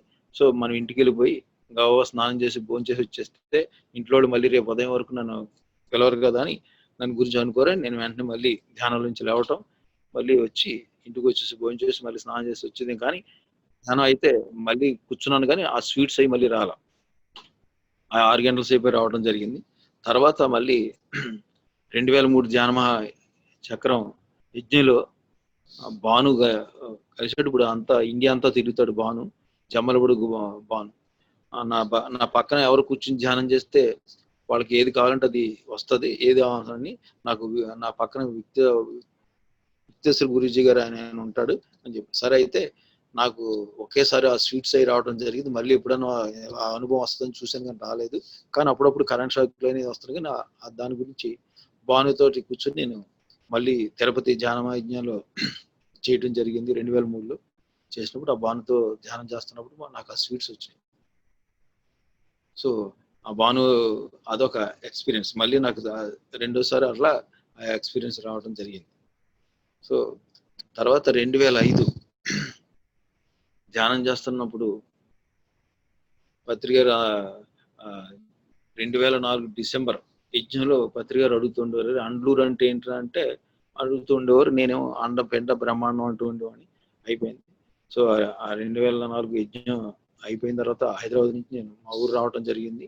వచ్చిన తర్వాత 2వ తారీఖు ఉదయం దిగి నేను ట్రైన్ దిగి ఇంటికి వచ్చి భోజనం చేసి నేను మా ఇంటి మంచం పైన పడుకొని కూర్చుని ధ్యానం చేస్తున్నాను. చేస్తూ అది పందిరి మంచం, పెద్ద మంచం. అది ఆ మంచం మించి లేచిపోయి నేను దూరంగా ఇంకో పెద్ద గది, అది ఆ గదిలో ఒక మూలకి వెళ్ళిపోయి పడిపోయాను. కానీ నాకు ధ్యానంలో మటుకు మాత్రం ఏదో కొండ మించి పడుతున్నట్టు అనిపిస్తుంది. కానీ కాసేపటికి ఈ భుజాలు ఇవన్నీ నొప్పులు రావటం, నేను ఎక్కడున్నానో మెల్లిమెల్లిగా నేల మీద పడ్డట్టు ఆ సిమెంటు అదంతా తెలుస్తుంది. అప్పుడు అనిపించింది నేను పడుకుంది మంచం మీద కదా, ఈ మూలకి అలా వచ్చి పడ్డానని అనిపించింది. సరే అని ఏం చేయాలో తెలియదు కాబట్టి ఇంకా అనిపించింది. మన్నాడు మళ్ళీ నేను పిరమిడ్లో ధ్యానం చేస్తున్నాను. సేమ్ పిరమిడ్ ఆ కింగ్ చాంబర్ మీద ధ్యానం చేస్తూ ఆ కింగ్ చాంబర్ మీద చేసేవాడిని వల్ల నాకు ఎప్పుడు వెళ్ళిపోయి పడిపోయినా తెలియదు. మళ్ళీ ఆ పిరమిడ్లో మూలకెళ్ళి ఆ గాల్లో లేచిపోయి ఆ పిరమిడ్కి వెళ్ళి ఆ మూలలో పడిపోయాను. అలాగా 2-3 సార్లు జరిగింది. కానీ అది ఎప్పుడు లేస్తున్నానో తెలియట్లేదు. కానీ గాల్లో లేచిపోయి పడిపోతున్నాను, ఆ పిరమిడ్లో ఏదో మూల పడిపోతున్నాను. ఒకరోజు అలాగే ధ్యానం చేస్తుంటే ఓ రోజు నేను లేస్తున్నట్టు తెలుస్తుంది, అబ్జర్వ్ చేశాను. భయం వేస్తుంది. వెంటనే లేచిపోయి ధ్యానంలో నుంచి లేచిపోయి నేను పిరమిడ్లో పడుకున్నాను. ఆ పడుకున్నప్పుడు రాత్రి కొద్దిసేపటికి ఇలా పడుకున్న వల్ల ఒకసారి మధ్య ఆ పిరమిడ్లో నుంచి లేచి నిలబడ్డాను. నడిపి మళ్ళీ టపేలు పడిపోయాను. ఇది ధ్యానంలో కూర్చున్నా చేస్తుంది, ఇలా పడుకున్నా మనల్ని లేపేస్తుంది. ఏం చేయాలో అర్థం అవ్వక సరే ఏం చేయాలో తెలియట్లేదు, భయం వేస్తుంది, ఎవరో చెప్పుకోవాలో తెలియదు. సరే అని మన్నాడు కూడా అలాగే ధ్యానం చేస్తుంటే అప్పుడు అనిపించింది ఇది ఏం జరుగుతుందో, అసలు ఉంటే ఉన్నాను పోతే పోయాను, ధ్యానం నుంచి భయపడి లేకూడదు, ఇది నేను లేచి ధ్యానం నుంచి లేచిపోయినా మళ్ళీ అవలేదు కదా అని అనిపించి కూర్చున్నప్పుడు బొడ్డు దగ్గర నుంచి పెద్ద లావు తాడులాగా బొడ్డుకు రాసుకున్నట్టు అనిపిస్తూ ఇలాగా బొడ్డు దగ్గర నుంచి చుట్టుకుంటా ఇలా మొత్తం విపరీతంగా గిరగిర లోపల తిరుగుతూ ఉంది. అది ఆ తాడు లాంటిది, పెద్ద లావు తాడు లోపల తిరుగుతున్నట్టు అనిపిస్తుంది. అలా తిరుగుతూ మెల్లిమెల్లిగా పైకి వచ్చింది. ఇక్కడ వరకు వచ్చేంత వరకు కానీ ఎప్పుడైతే తల దగ్గరికి వస్తుందో, ఈ గడ్డం దగ్గర నుంచి మెడ దగ్గర నుంచి తల దగ్గరికి వచ్చి ఒక భూచక్రం లాగా అనిపించుకుంటూ విపరీతంగా లైటింగ్ వచ్చేసి ఎప్పుడు తల మధ్యలో పైనుంచి ఒక్కసారి టప్ అని శబ్దం వచ్చి ఆగిపోయింది. ఇంకా ఆ రోజు నుంచి నేను పిరమిడ్ లో ధ్యానం చేస్తున్నప్పుడు కానీ ఎప్పుడు కానీ మళ్ళీ నేను లెగటం జరగలేదు. ఆ ఎప్పుడైతే టప్ అని శబ్దం వచ్చిందో ఇంకా అప్పటి నుంచి లెగలేదు. ఇది 2005లో జరిగింది. సో తర్వాత ఈ లోపల నాకు విపరీతంగా ధ్యాన ప్రచారం చేయాలి, చెప్పాలని అనిపించేది.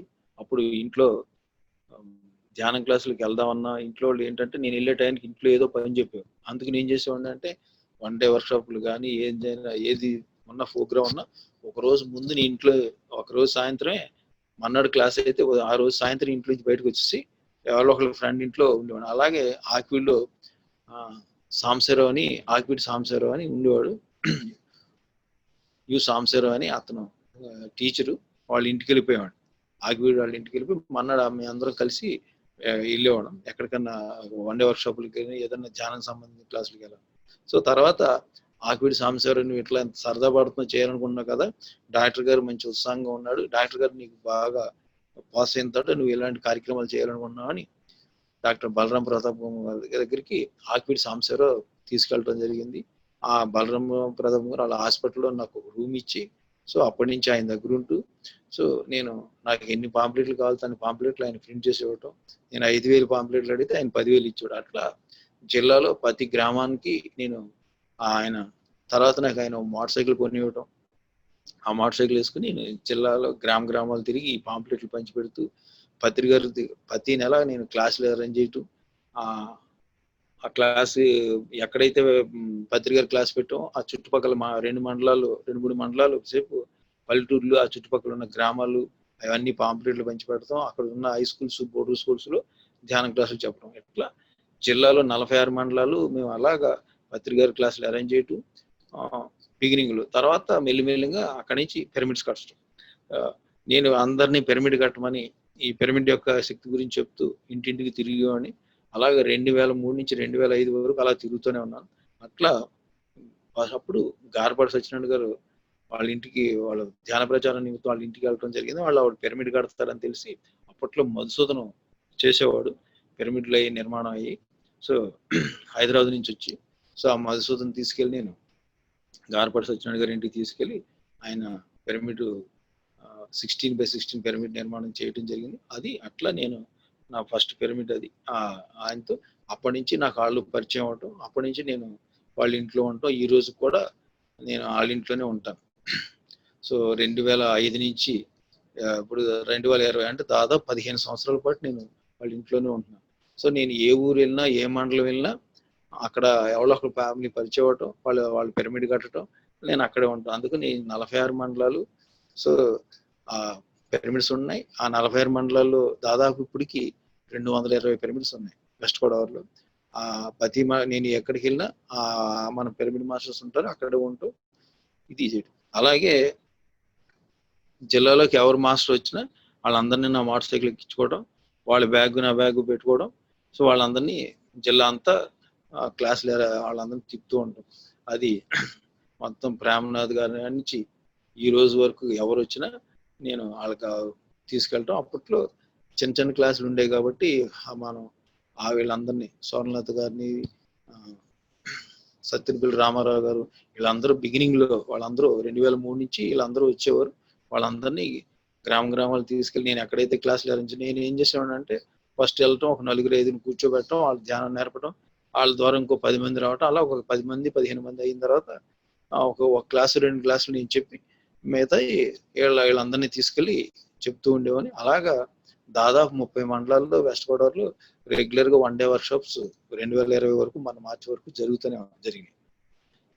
ఇట్లా ఈ కార్యక్రమాలు చేసుకుంటూ వస్తూ నెక్స్ట్ జిల్లాలో నన్ను వెస్ట్ గోదావరిలో అందరూ జిల్లా ప్రచార కార్యదర్శి అంటారు. వెస్ట్ గోదావరిలో ప్రతి పాంప్లెట్ మీద నా పేరు ఎలా ఉంటుంది, జిల్లా ప్రచార కార్యదర్శి వెంకటేశ్వరరావు అని ఉంటుంది. సో అలాగే ప్రతి యజ్ఞాలకు కానీ జానమహాచక్రాలకు కానీ ఫండింగ్ వీళ్ళందరూ రావటం, వాళ్ళందరినీ తీసుకెళ్లి జిల్లా అంతా తిప్పటం, ఆ బుక్స్ పంచి ఇవ్వటం, ఆ బుక్స్ అన్ని కలెక్ట్ చేసి మళ్ళీ ఇవన్నీ చేయటం జరిగేది. 2009 ఎలక్షన్ కల్లా నేను మొత్తం 16 మంది ఎమ్మెల్యేలని వెస్ట్ గోదావరిలో నిలబెట్టడం, నేను 2 నియోజకవర్గ పాలకొల్లు నెక్స్ట్ తాడేపల్లిగూడెం నియోజకవర్గంలో నేను పోటీ చేయటం. సో పిరమిడ్ పార్టీకి అట్లా అలాగే నెక్స్ట్ 14 ఎలక్షన్స్ లో కూడా 16 నియోజకవర్గాల్లో నిలబెట్టడం జరిగింది. మొన్న 19 ఎలక్షన్స్ లో మటుకు మాత్రం ఒక 10 మంది ఎమ్మెల్యేలు పెట్టి ఒక 2 ఎంపీలు పెట్టి ఈ పిరమిడ్ పార్టీ ఎలక్షన్. కానీ ఈ కార్యక్రమం ఆ కార్యక్రమం లేకుండా ఎలక్షన్స్ అన్నిటిలోనూ ఇవన్నీ చేయటం జరిగేది. ఇది ఇట్లా ప్రచారంలో మటుకు ఆర్గనైజింగ్ లోను ఉంటుంది. అలాగే వెస్ట్ గోదావరిలో ద్వారకా తిరుమలలో యజ్ఞం పెట్టాం. 2007లో యజ్ఞం జరిగింది. ఆ యజ్ఞంలో పత్రి గారు 3 రోజులు యజ్ఞం పెట్టాం. ఆ యజ్ఞంలో ఇక్కడ రాబోయే రోజుల్లో స్పిరిచువల్ యూనివర్సిటీ వస్తుందని చెప్పడం జరిగింది. సో నేను అప్పటి వరకు బెంగళూరు ఒకటే అనుకున్నాను. సో అప్పుడు 2003 నుంచి దాదాపు 2009 వరకు మేము బెంగళూరు పిరమిడ్కి వెస్ట్ గోదావరి అంతా తిరిగి మెంబర్షిప్లు కలెక్ట్ చేస్తూ ప్రతి బుద్ధ పౌర్ణమికి వీళ్ళందరినీ ట్రైన్ టికెట్లు తీసి వీళ్ళందరినీ తీసుకెళ్ళటం ఇవన్నీ జరుగుతూ ఉండేది. సో అలాగా 2009 వరకు బెంగళూరు పిరమిడ్కి చేయడం జరిగింది. తర్వాత ఈ లోపల ఎక్కడ యజ్ఞాలు జరిగితే అలాగే షిరిడి యజ్ఞానికి వెళ్ళినప్పుడు మేము అందరికీ వాళ్ళందరినీ నేను తీసుకెళ్ళిన వాళ్ళందరికీ దాదాపు 150 మంది షిరిడి యజ్ఞం తీసుకెళ్ళాను 2006లో. వాళ్ళందరికీ అకామిడేషన్ ఇవ్వటం నాకు సరిగ్గా సెట్ అవ్వలేదు, అక్కడ కుదరలేదు, ఇబ్బంది పడ్డారు అందరూ. నేను ఇబ్బంది పడ్డాను, వాళ్ళందరూ తీసుకెళ్ళి వచ్చిన వాళ్ళందరూ. సో ఎలా కాదు, మన ఈసారి మనం ముందే అకామిడేషన్ అది అరేంజ్ చేసుకోవాలని అరుణాచలం 2000 అరుణాచలం జరిగినప్పుడు అరుణాచలం యజ్ఞానికి వీళ్ళందరినీ తీసుకెళ్ళి దాదాపు నేను ముందే ఒక 4 నెలల ముందే అరుణాచలం వెళ్ళి అక్కడ కేశవరాజు గారిని వీళ్ళందరినీ చూసుకుని జగదీష్ వీళ్ళందరినీ పట్టుకుని అక్కడ ఒక 30 రూములు తీసుకుని అక్కడ ఒక అప్పటికి ఒక 7 కళ్యాణ మండపాలు వీళ్ళు తీసుకున్నారు. అందులో 7 కళ్యాణ మండపాలు ఒక మెయిన్ కళ్యాణ మండపం తీసుకుని రావడం జరిగింది. తర్వాత మళ్ళీ రెండోసారి అక్కడ ఆ రూములు ఇచ్చినోడు ఏదో కొంచెం వీళ్ళందరూ వెళ్ళి రేట్లు పెరుగుతున్నాయి అంటే ఇందాడు కంగారు పడతాను, సరే మళ్ళీ రెండోసారి వెళ్ళడం జరిగింది. ఆ రెండోసారి వెళ్ళినప్పుడు అప్పుడు చెప్పారు అక్కడ అరుణాచలంలో ఒక ఆయన ధ్యానం చేసిన ప్లేస్ ఉంది, అక్కడ పాకుంది, అక్కడికి వెళ్ళి నువ్వు ధ్యానం చేసిరమ్మా అని అందరూ చెప్పడం జరిగింది. సో రెండోసారి వెళ్ళినప్పుడు నేను అరుణాచలం అక్కడికి వెళ్ళి అక్కడ ధ్యానం చేస్తున్నాను. ఆ ధ్యానం చేస్తుంటే ఒక వేరే దేశస్తుడు, అతను ఎవరో నాకు తెలియదు, వచ్చి నేను ధ్యానం చేస్తుంటే నన్ను తగిలి ఎవరే కాస్ట్లీ మ్యాన్ రిచ్ మ్యాన్ అని నన్ను అడుగుతున్నాడు అని చెప్తున్నాడు. నేను కళ్ళు తెరిచి చూసిన తర్వాత ఎవరైనా నన్ను తగిలేరని చూస్తుంటే ఆయన ఇట్లా. సో ఏదన్నా మామూలు వాళ్ళు అయితే మనం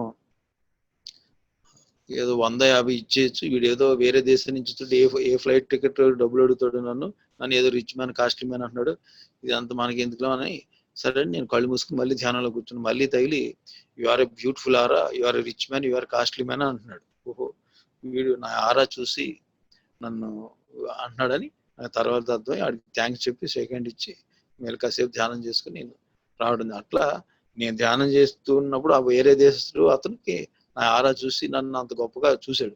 సో ఇలాగ ధ్యానం చేస్తూ మన పనులు మనం చేసుకుంటూ ఉంటే మన ఆరా పెరగటం, మన శక్తి పెరగటం అనేది ఒక వేరే దేశస్తుడు నాకు అది చెప్పటం. పత్రికారేమో మనం మొదటి నుంచి చెప్పేవారు, మీరు అందరూ పిరమిడ్ మాస్టర్ అంటే ఎక్కడి నుంచి వచ్చారు ఏంటో మీకు తెలుసా అంటే మిమ్మల్ని మీరు తక్కువగా అంచనా వేసుకుంటున్నారని అంటూ ఉండేవారు. ఆయనే చెప్పాడు ఒకసారి, మీరు అందరూ పిరమిడ్ మాస్టర్ అంటే ఆడు హిమ గర్భలోకం నుంచి వచ్చాడు, వాళ్ళే ఈ పిరమిడ్ మాస్టర్లు అని ఈయన చెప్పడం జరిగేది. సో ఇట్లా రకరకాలుగా ధ్యానం చేస్తూ ఇప్పుడు ఇన్ని కార్యక్రమాలు చేసామంటే మనం ఎలా చేసామో మాకే తెలియదు. మేము ప్రతి దానికి ఆ పత్రిక గారు ఏదన్నా ఏ కార్యక్రమం చేయమన్నా దానికి ఎస్ అంటాం. మేము చేసుకుంటూ వెళ్ళిపోవటం. అంతేగాని మా జేబులో డబ్బులు ఉన్నాయా, లేకపోతే ఈ కార్యక్రమం ₹1,00,000 ఎలాగ ఉన్నాయి, 50,000 ఎలాగ అవుద్ది, 1,00,000 అనేది తెలియదు. సో అన్ని కార్యక్రమాలు అలా చేసుకుంటూ వచ్చాం.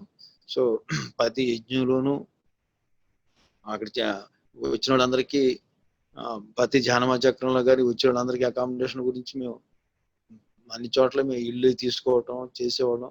ఆ రోజుల్లోనే మాకు ఒక 50,000 40,000 ప్రతి సంవత్సరం ఎంతో కొంత ఒక 50,000 60,000 నష్టం వస్తున్నట్టే అనిపించేది. అది ఎలా మళ్ళీ అప్పులు తీర్చేవాళ్ళం మాకే అర్థమయ్యేది కాదు. అలా అయిపోయేది. ఈసారి మనం నెక్స్ట్ ఇయర్ ఈసారి జాగ్రత్తగా చేద్దాం. మనం ఈ ఇల్లు తీయటం వీళ్ళందరికీ నచ్చలేదంటాం, మళ్ళీ ఆడికి మనం అడ్వాన్స్లు ఇవ్వటం, ఆడికి మనకి ఆడ ఇవ్వకపోవటం, అవన్నీ మనం కట్టడం, ఇదంతా తలకాని ఇప్పుడు ఇదంతా ఎందుకు మానేద్దాం అనుకుంటూనే ఉంటాం. మళ్ళీ నెక్స్ట్ ఇయర్ మళ్ళీ మామూలుగానే చేస్తూ ఉండేవాడు. సో అలాగే నేను జనమా చక్రానికి వస్తాను. సేమ్ చంద్రశేఖర్ నాకు పూల ఆ రకంగానే తెలుసు. ఎప్పుడైతే కడతాల పిరమిడ్ గురించి ఆయన చేయాలనుకున్నాడో అప్పుడు ఆయన పరిచయం అవడం జరిగింది. సో నా గురించి చూశాడు కాబట్టి నేను కడతాల్లో నేను వస్తున్నానని తెలిసిన తర్వాత ఇదిగో నీకు ఇదిగో 50 మందికి ఇస్తున్నాను, ఒక 20 మందికి ఇస్తున్నానని నాకు పర్సనల్ గా నాకు ఇచ్చేవాడు. వాళ్ళందరికీ డబ్బులు ఇవ్వగలిగిన చేత ఇప్పించేవాడిని, ఇవ్వలేని చేత వాళ్ళు ఫ్రీగా ఇచ్చేవాడిని. అలాగే జరిగేది. నేను ఏ ఊరు వెళ్ళినా నాకు అలాగే ఎవరో ఒకళ్ళు నాకు ఏదో విధంగా హెల్ప్ చేస్తూనే ఉండేవారు. సో ఇట్లా అలాగే పత్రిగారితో నేను దాదాపు హిమాలయస్ అన్ని పత్రిగారితోనే తిరగటం జరిగింది. ట్రెక్కింగ్లు, సాయి కుమార్ వాళ్ళ భూటాను, అలాగే మొన్న ఈ మధ్యన శ్రీలంక, ఇవన్నీ ఈ కార్యక్రమం లేదు ఆ కార్యక్రమం లేదు, మొత్తం అన్ని ఇలా చేసుకుంటూ చెప్పుకుంటూ ఇలా చేసుకుంటూ రావటమే మా పని. అది సో అది 2005లో కర్నూలు యజ్ఞం జరుగుతుంది. కర్నూలు యజ్ఞప్పుడు వెస్ట్ గోదావరిలో వచ్చిన వాళ్ళందరినీ పత్రిగారి దగ్గర తీసుకెళ్ళటం, వాళ్ళందరినీ పరిచయం చేయటం జరుగుతూ ఉంది. సో పత్రిగారు వాళ్ళందరినీ నేను ఎవరైతే పరిచయం చేస్తానో వాళ్ళని కావలించేసుకోవటం, ఆయన భుజాల మీద చేతులు వేయటం, వాళ్ళందరినీ ఎంతో ఆప్యాయంగా చూస్తున్నట్టు ఆయన పక్కన కూర్చోబెట్టుకుంటూ అవన్నీ చూసేవారు. కానీ నన్ను మటుకు మాత్రం మామూలుగానే చూసేవారు. సో ఇలాగ నేను ఆ 3 రోజులు ఈ పత్రిగారి దగ్గరికి అందరినీ తీసుకెళ్తూ ఉండేవాడిని. వాళ్ళందరినీ నేను ఎవరిని పరిచయం చేస్తే వాళ్ళందరినీ ఆయన భుజాల మీద చేతులు వేసేస్తూ వాళ్ళని కావలించేసుకుని ఏదో చేస్తూ ఉండేవాడు వాళ్ళని ఆ నిమిషం. సో నాకు 3వ రోజున అడిగాడు, ఒరే వీళ్ళందరితోనూ ఇలా ఉంటున్నాను, నీకు కొంచెం నీకు బాధగా ఉంది కదరా అని. అంటే అవునన్నాను. ఒరే వాళ్ళకి కర్మ ఉంది, దుఃఖం ఉంది, బంధాలు ఉన్నాయి, ఈ క్షణం వాళ్ళు ఆనందంగా ఉండాలని, ఈ క్షణం అవన్నీ మర్చిపోవాలని నేను ఏదో చేస్తాను. నీకేం కర్మ ఉందరా, నీకేం బంధం ఉందరా, నిన్నెందుకు నేను అలా కావలించుకుంటాను, నిన్నెందుకు ఇలా ఆప్యాయంగా ముద్దు పెట్టుకుంటారా, వాళ్ళకన్నీ కర్మలు ఉన్నాయి, బంధాలు ఉన్నాయి కాబట్టి ఇలా చేస్తాను. సో అప్పటి నుంచి నేను పత్రిగారి దగ్గరికి వెళ్ళాలని, పత్రిగారు ఫస్ట్ అప్పటి వరకు పత్రిగారికి ఫస్ట్ వెళ్ళిపోయి నేనే షేక్ హ్యాండ్ ఇవ్వాలని ఇట్లాంటివన్నీ ఉండేవి. సో ఎప్పుడైతే ఆ రోజు ఆయన చెప్పడం జరిగిందో దాంతో నేను అక్కడి నుంచి పత్రిగారితో సరదాగా ఉండటమే కానీ నా ఫస్ట్ షేక్ హ్యాండ్ ఇవ్వాలి అన్నట్టు, పత్రిగారు పక్కనే ఉండాలన్నట్టు, ఆ స్టేజ్ మీద ఆయన పక్కనే కూర్చోవాలన్న ఆ ఫీలింగ్ అనేది 2005 నుంచి నాకు పోయింది. అది సో నేను ధ్యానంలో 2003లో వచ్చిన తర్వాత ఆ పిరమిడ్ కట్టిన వాళ్ళు పత్రిగారు ఏ క్లాస్కి వస్తే వెస్ట్ గోదావరిలో బిగినింగ్ లో ఆయన వచ్చిన క్లాస్ ప్రతి క్లాస్కి వెళ్ళేవాడిని. వెళ్తున్నప్పుడు ఆ రోజు ఉదయం ముక్కాముల, నెక్స్ట్ 2వ క్లాస్ పోడూరులో అయితే పత్రిగారు కొట్టడం తిట్టడం తనటం అన్ని అంత తటోత్తరాగారిని కొట్టడం తిట్టడం కూడా జరిగిపోయింది. సో ఆ తీసుకెళ్ళింది పత్రిగారిని తీసుకెళ్లేవారు ఎవరంటే తటోత్తరాగారు, ఆయన కారు ఎక్కించి తీసుకెళ్లేవారు. క్లాసులు అరేంజ్ చేస్తే అప్పుడు వారు తర్వాత సాయంత్రం ఎలమించలి క్లాస్ లో పత్రిగారు క్లాస్ అయిపోయిన తర్వాత నేను ఎక్కడైతే ధ్యానం చేశానో ఆ పిరమిడ్ నన్ను తీసుకెళ్లి ఇట్లా వెంకటేశ్వరరావు ధ్యానం బాగా చేస్తాడండి, రోజు పిరమిడ్ లోకి వస్తాడు, ఇట్లా చేస్తాను, పత్రిగారికి ఇలా పరిచయం చేశాను. ఆ పరిచయం చేసినప్పుడు నేను షేక్ హ్యాండ్ ఇస్తారు కదా అని నేను షేక్ హ్యాండ్ ఇవ్వబోయాను. ఆయన గుండెల మీద టప్మని శబ్దం వచ్చేటట్టు అయింది. మామూలుగా ఆ శబ్దానికి ఎవరైనా సరే వెనక్కి పడిపోవాలి, కానీ నాకేం పెద్ద దెబ్బ తగిలినట్టు అనిపించలేదు. కానీ ఆ గుండెల మీద గుద్దినట్టు అనిపించింది. కానీ అది నాకేం టచ్ అవ్వాల. కానీ సౌండ్ వచ్చింది. నాకేమో నేను అసలు మామూలుగా అంత స్పీడ్గా గుద్దినందుకు పడిపోవాలి కదా నేను అనుకుంటున్నాను. నాకేం అర్థం అవ్వలేదు. కానీ ఒక నెల రోజుల తర్వాత నాకు అప్పటి వరకు నా హార్ట్ సర్జరీ జరిగి కొంచెం ఈ భాగం అంతా పచ్చిపుంట్లో ఉండి కొంచెం ఇబ్బందిగా ఉండేది. సో నాకు హార్ట్ సర్జరీ జరిగిన నెలకు వచ్చాడు పత్రి గారు. నేనైతే ఆయనకి చెప్పలేదు, కానీ ఆయన అక్కడే ఆయన గుద్దాడు. సో తర్వాత ఒక నెల తర్వాత నాకు తగ్గిపోయింది. నాకు అప్పటి వరకు ఆ బాధ, ఆ నొప్పి అవన్నీ తగ్గిపోయింది. ఇది ఫస్ట్ జరిగింది. రెండోది సచివాడ అనే గ్రామంలో క్లాస్ పత్రిక గారు అరేంజ్ చేశారు. ఆ ఊరు హై స్కూల్లో పెట్టారు. హై స్కూల్లో పత్రిక గారి క్లాసు, ఆ క్లాస్ అయిపోయింది. పత్రిక గారు స్నానం చేసి ఈవినింగ్ ఇంకో క్లాస్కి వెళ్ళాలి. ఆ వెళ్ళే లోపల ఆయనకి పత్రిక గారికి నేను నీళ్ళు అవి పెడుతున్నాను, బాత్రూమ్కి నీళ్ళు అవి పెట్టాను, రమ్మని చెప్పితే ఆయన వస్తా పొట్టలో గుద్దాడు. ఆయన గుద్దేటప్పుడు అమ్మోయ్ బాబోయ్ అని కేకలేసాను. అయిపోయింది.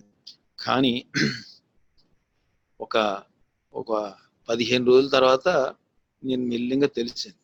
అప్పటి వరకు నాకు కొంచెం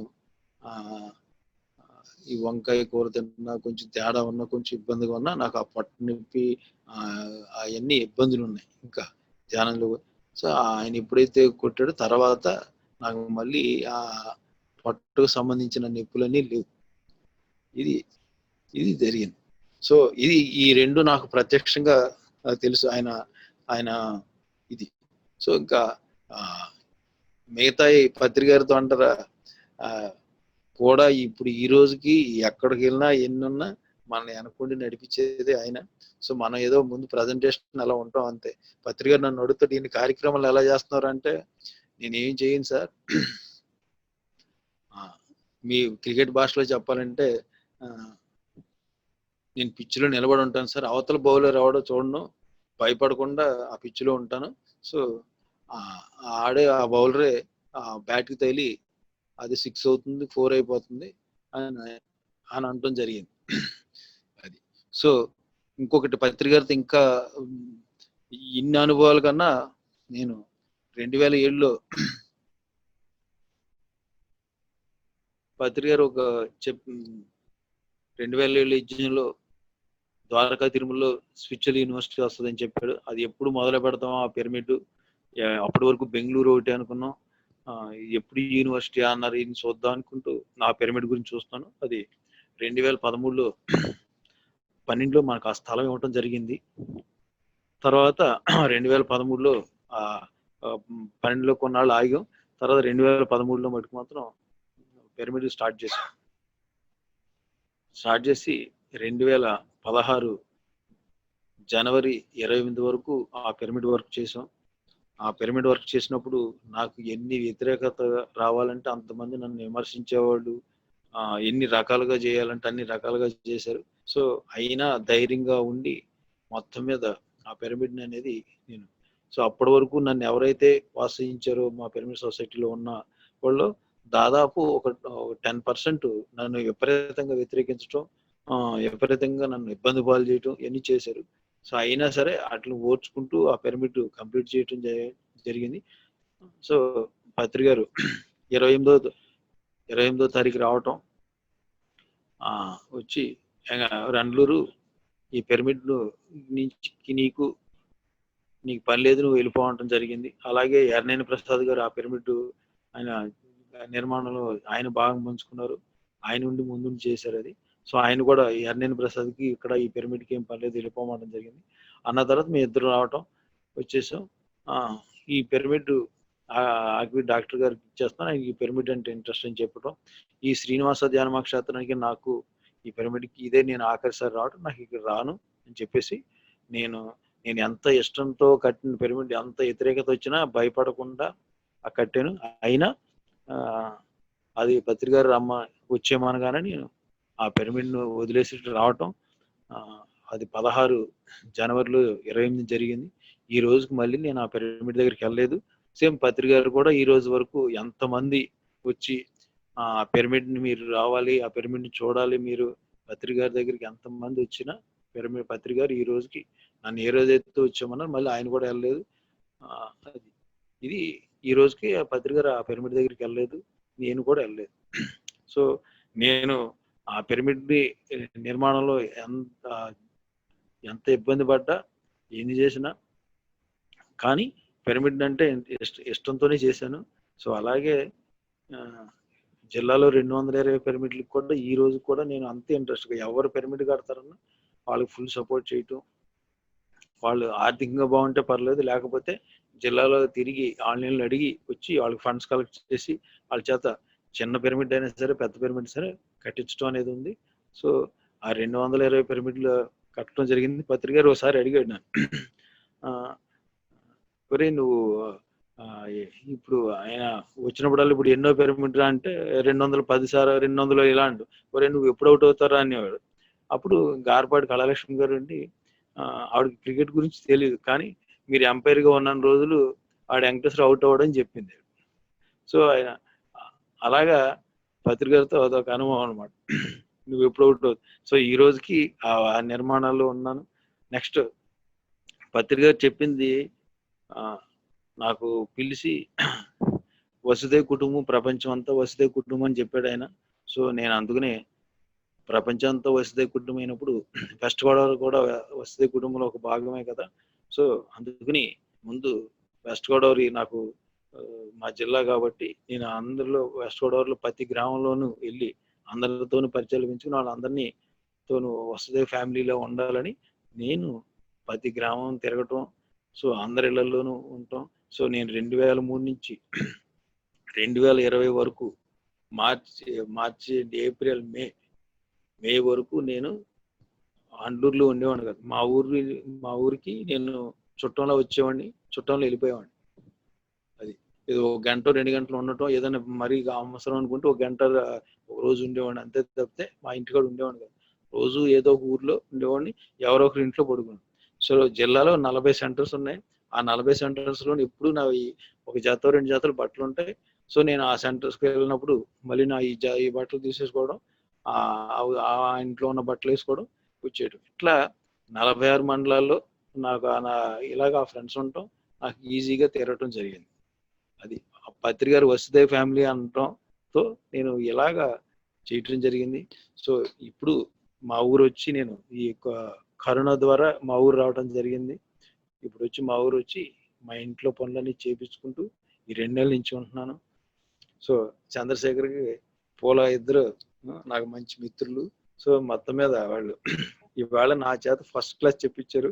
సో నా సెల్ ఫోన్లో నేను చూసుకుని ఇప్పుడు కొంచెం అలవాటు పడ్డాను. బిగినింగ్ లో కొంచెం నాకు ఇబ్బంది అనిపించింది, కానీ ఎలా చెప్పాలో ఈ జూమ్ క్లాస్ అని అనుకున్నాను. సో మొత్తం మీద మటుకు మాత్రం కొంచెం నన్ను ఈ విషయంలో 2003లో పత్రిక గారు ఎలాగైతే ధ్యానం నేర్పించేదో ఇప్పుడు జూమ్ క్లాస్ మటుకు మాత్రం చంద్రశేఖర్ పూలయ్య. ఇవాళ అది భాగ్యనగరం సొసైటీ. మేము ఎప్పుడు కడతాలో వచ్చినా నాకు మంచి మిత్రులుగా వీళ్ళిద్దరూ ఉండటం. సో నెక్స్ట్ పత్రిక గారు ఎక్కడికి వచ్చినా ఆయనకి ఫుడ్ సంబంధించి పత్రిక గారు ఎక్కడికి వచ్చినా ఆయన మా జిల్లాలో ఎక్కడికి వచ్చినా, అలాగే ఏ ధ్యాన మహాచక్రంలో కానీ ఎక్కడికి వెళ్ళినా నేను ఫుడ్కి సంబంధించిన విషయంలో ఆయన వండే వాళ్ళందరినీ తీసుకుని వెళ్ళటం, సో ఆయనకి చూడటం అనేది నాకు ఈ ధ్యానం ద్వారా వచ్చింది. అందుకని పత్రిక గారికి ఎప్పుడు ఆయనతో సరదాగా, ఆయనతో హాయిగా, ఆయనతో పాటు తింటూ, ఆయనతో పాటు ఉండటం, ఆయన నా ప్రపంచంలో ఎంతమంది ఉన్నారో అంతమందితో కూడా స్నేహం చేసే గొప్పతనం పత్రిక గారి దగ్గర ఉంది. సో ఆయన నుంచి మేము ఇదే నేర్చుకున్నాం. ప్రతి ఒక్కళ్ళు మంచి చూసి వాళ్ళలో మంచి తెలుసుకుని వాళ్ళు గొప్పతనం చూసి వాళ్ళు చెడు గుణాల కన్నా వాళ్ళు మంచిని చూసి చూడటం అనేది పత్రిక గారి ద్వారా మాకు వచ్చింది. లేకపోతే మేము ఏదో వంకన అవతలని విమర్శించటం ఏదో చేసేవాళ్ళం బిగినింగ్ లో, కానీ పత్రిక గారు అందరితోనూ కలిసి ఉండేవాడు కాబట్టి ఆయన అందరితోనూ ప్రతి ఒక్కళ్ళతోనూ ఉండేవాడు. కానీ ఎలాంటి వ్యక్తితో పిరమిడ్ సొసైటీకి గట్టి పోసంత లాభం ఉందని తెలిసిన పత్రిక గారు వాడిని పిలిచి వాడిని కుర్చీ చేసి కూర్చోబెట్టి వాడికి శాలువా కప్పి వాడికి గంధం రాసి వాడి కాళ్ళ మీద పడిపోయేవాడు. ఆయన చూసి మేము కూడా మెల్లిమెల్లిగా విమర్శించటం, అవతలని ఇబ్బంది ఏదో మాకు నచ్చకపోతే ఏదో అంటూ ఉండేవాళ్ళం. కానీ పత్రికని చూసి మేము సో అందరి దగ్గర ఏదో గొప్పతనం ఉంది, ప్రతి ఒక్కళ్ళలోని ఏదో విశేషం ఉంది అని తెలుసుకుని మేము అందరితోనూ కలిసిమెలిసి ఉండటం అనేది రోజు రోజుకి ప్రతి సంవత్సరం కొంచెం కొంచెం నేర్చుకుంటూ అందరితోనూ కలిసి ఉండటం అనేది, విమర్శ అనేది తగ్గించుకుంటూ వస్తున్నాం అందరినీ. కాకపోతే ఏదో వంకని విమర్శించేవాళ్ళం, కానీ ఇప్పుడు ఆ విమర్శ తగ్గి ఆ పత్రికల అందరిలోనూ ప్రతి ఒక్కళ్ళలోనూ ఆ గొప్పతనాన్ని చూస్తూ సో ఇలా ఉండటం అనేది పత్రికల ద్వారా మాకు అలవడింది. సో పత్రికల ద్వారా ట్రెక్కింగ్కి వెళ్ళినా ఏం చేసినా ఆయనతో సరదాగానే తిరిగేవాళ్ళం. ఆయన ఒక సామాన్యుడిలాగే ఉంటాడు. సో మంచి మిత్రులాగానే ఉంటాడు. సో అన్ని గైడెన్స్ ఇస్తూ ఉంటాడు. నేను ఏదన్నా చేసినా ఒక వర్క్ అప్ చెప్పినప్పుడు ఆ వర్క్ నేను నీరసంగా చేస్తే, రాత్రి నీకు ఎలా నిద్ర పట్టిందిరా, నువ్వు ఎలా చేస్తున్నారు, ఇలా ఎందుకున్నావురా అని అంటాడు. అదే వర్క్ సీరియస్ గా చేస్తే నువ్వు ఒక గోండలాగా ఒక రౌడీలా చేసావని మళ్ళీ ఆయన మళ్ళీ నెక్స్ట్ టైం వచ్చినప్పుడు హెచ్చరించేవాడు. నేను చేసిన మంచిని ఆయన పొగుడుతూ ఉండేవారు. నేను ఏ మాత్రం తేడా చేసినా నాకు అర్థమయ్యే, అది 100 మందిలో చెప్పినా నాకు అర్థమయ్యేటట్టుగా చెప్పేవాడు ఆయన. అలాగే ఒకసారి పత్రికని అడిగాను, ఈ పిరమిడ్ కడుతున్నాను సార్, ఇక్కడ బాగా ఈసారి బాగా నీరసం వచ్చేసింది, నేను ఒక 4 రోజులు రెస్ట్ తీసుకుంటాను సార్, నేను నాకు బాగుంటలేదు అని అన్నా. అప్పుడు పత్రిక ఏం చెప్పారంటే, చుట్టాలు ఇచ్చారనో నాకు బాగోలేదనో ఏదో వంక చెప్పు, నువ్వు వెనకగా నువ్వు మానేసావు అనుకో, ధ్యాన ప్రచారం కానీ పిరమిడ్లు కట్టి ఏది మానేసావు అనుకో, అది నీకు ప్రగతి కాదు, దుర్గతి, వెనక్కి వెళ్తున్నట్టు, నువ్వు ముందుకెళ్తున్నట్టు కాదు అని చెప్పడం జరిగింది. సో దాంతో నేను అప్పటి నుంచి నేను ఏదన్నా వంక ఎవరన్నా ఏదన్నా పని చెప్తే వంక పెట్టి మానేయటం అనేది లేదు. కంప్లీట్ గా నేను ఆ పని చేసేవాడిని. అది అట్లా పత్రిక గైడెన్స్ తో ప్రతి విషయంలోనూ ఆయన గైడెన్స్ ఇస్తూ ఉండేవారు. ఆ గైడెన్స్ ప్రకారం మేము వెళ్తూ ఉండేవాళ్ళం. సో నేను పత్రిక బుర్రే నాది పని, అంతేగాని నేను వర్క్ గానే ఉంటాను. నెక్స్ట్ జిల్లాలో నేను సేవాదళ కార్యకర్తని. సో ఆ సేవ అనే దాంట్లో ఉంది.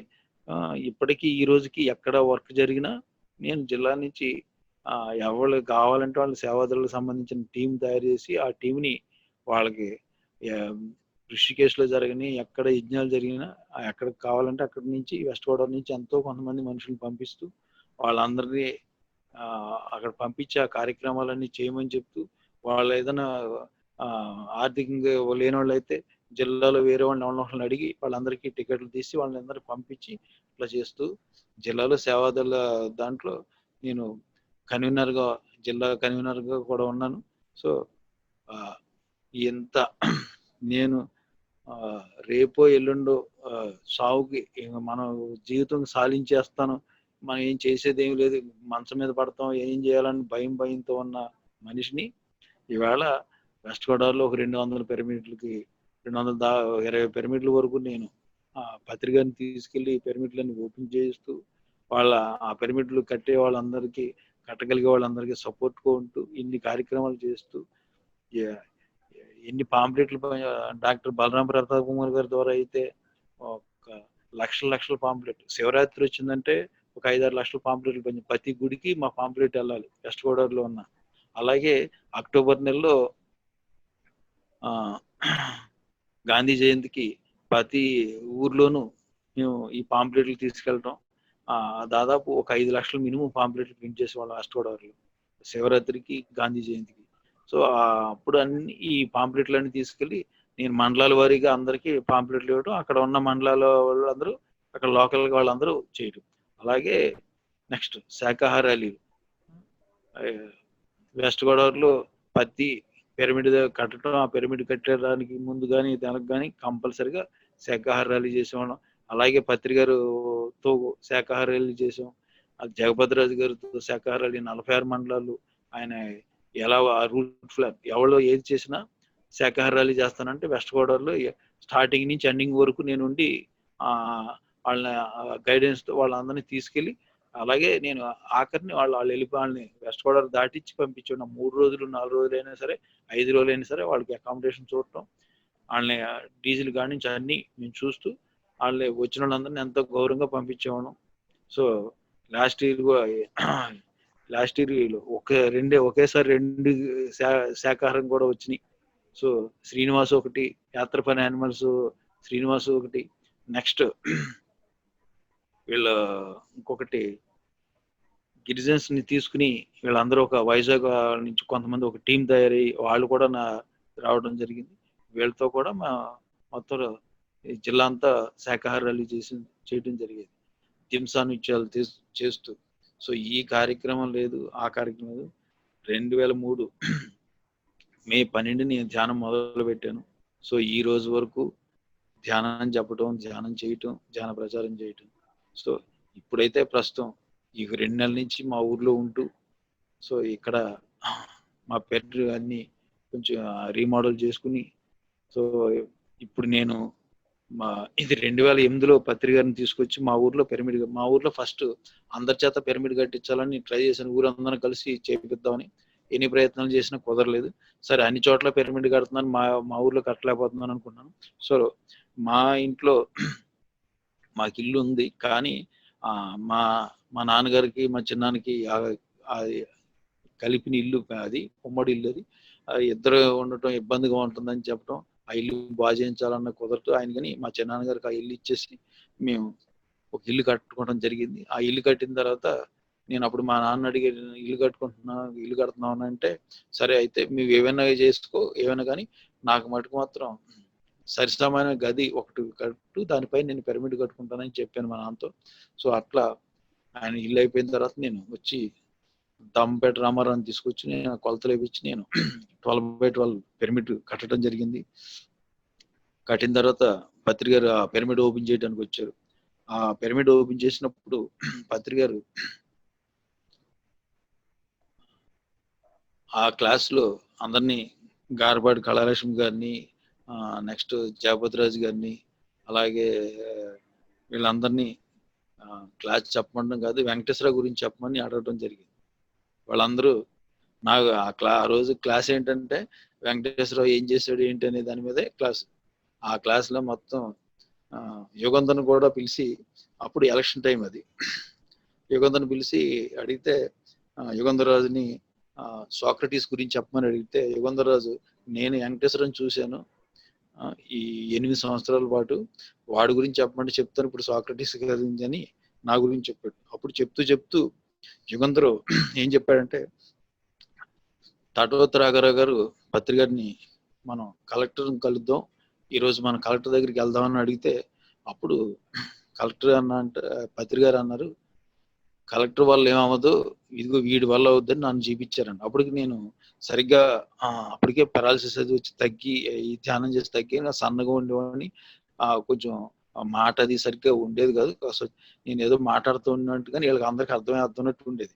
వీళ్ళందరూ చూసి పత్రి గారు నన్నేమో, వీడు కలెక్టర్ చేసే పని అంతా ఈడే చేస్తాడు, ఇది వీడని తాటోత్ రాఘరావు గారు చెప్పడం యుగంధర్ విన్నాడు. ఆ రోజు యుగంధర్ కూడా నమ్మలేదు, నేను వినలేదు, కానీ ఆ యుగంధర్ కూడా నమ్మలేదు. ఆ రోజు ఆ మీటింగ్ లో చెప్పాడు, ఆ రోజు పత్రి గారు వీడి గురించి చెప్తే నేను నమ్మలేదు ఆ రోజు, కానీ వీడు ఏదైతే పత్రిక చెప్పారో ఆ పని అంతా వీడు ఈజీగా చేసాడు.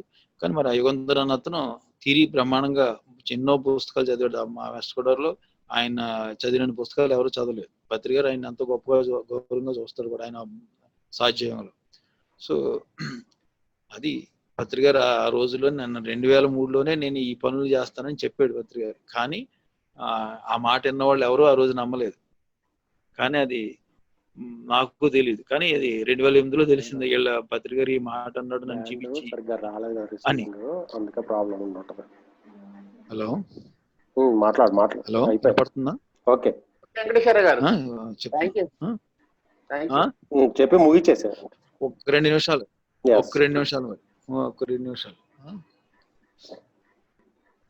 పత్రిక గారు అక్కడ చెప్పటం. సో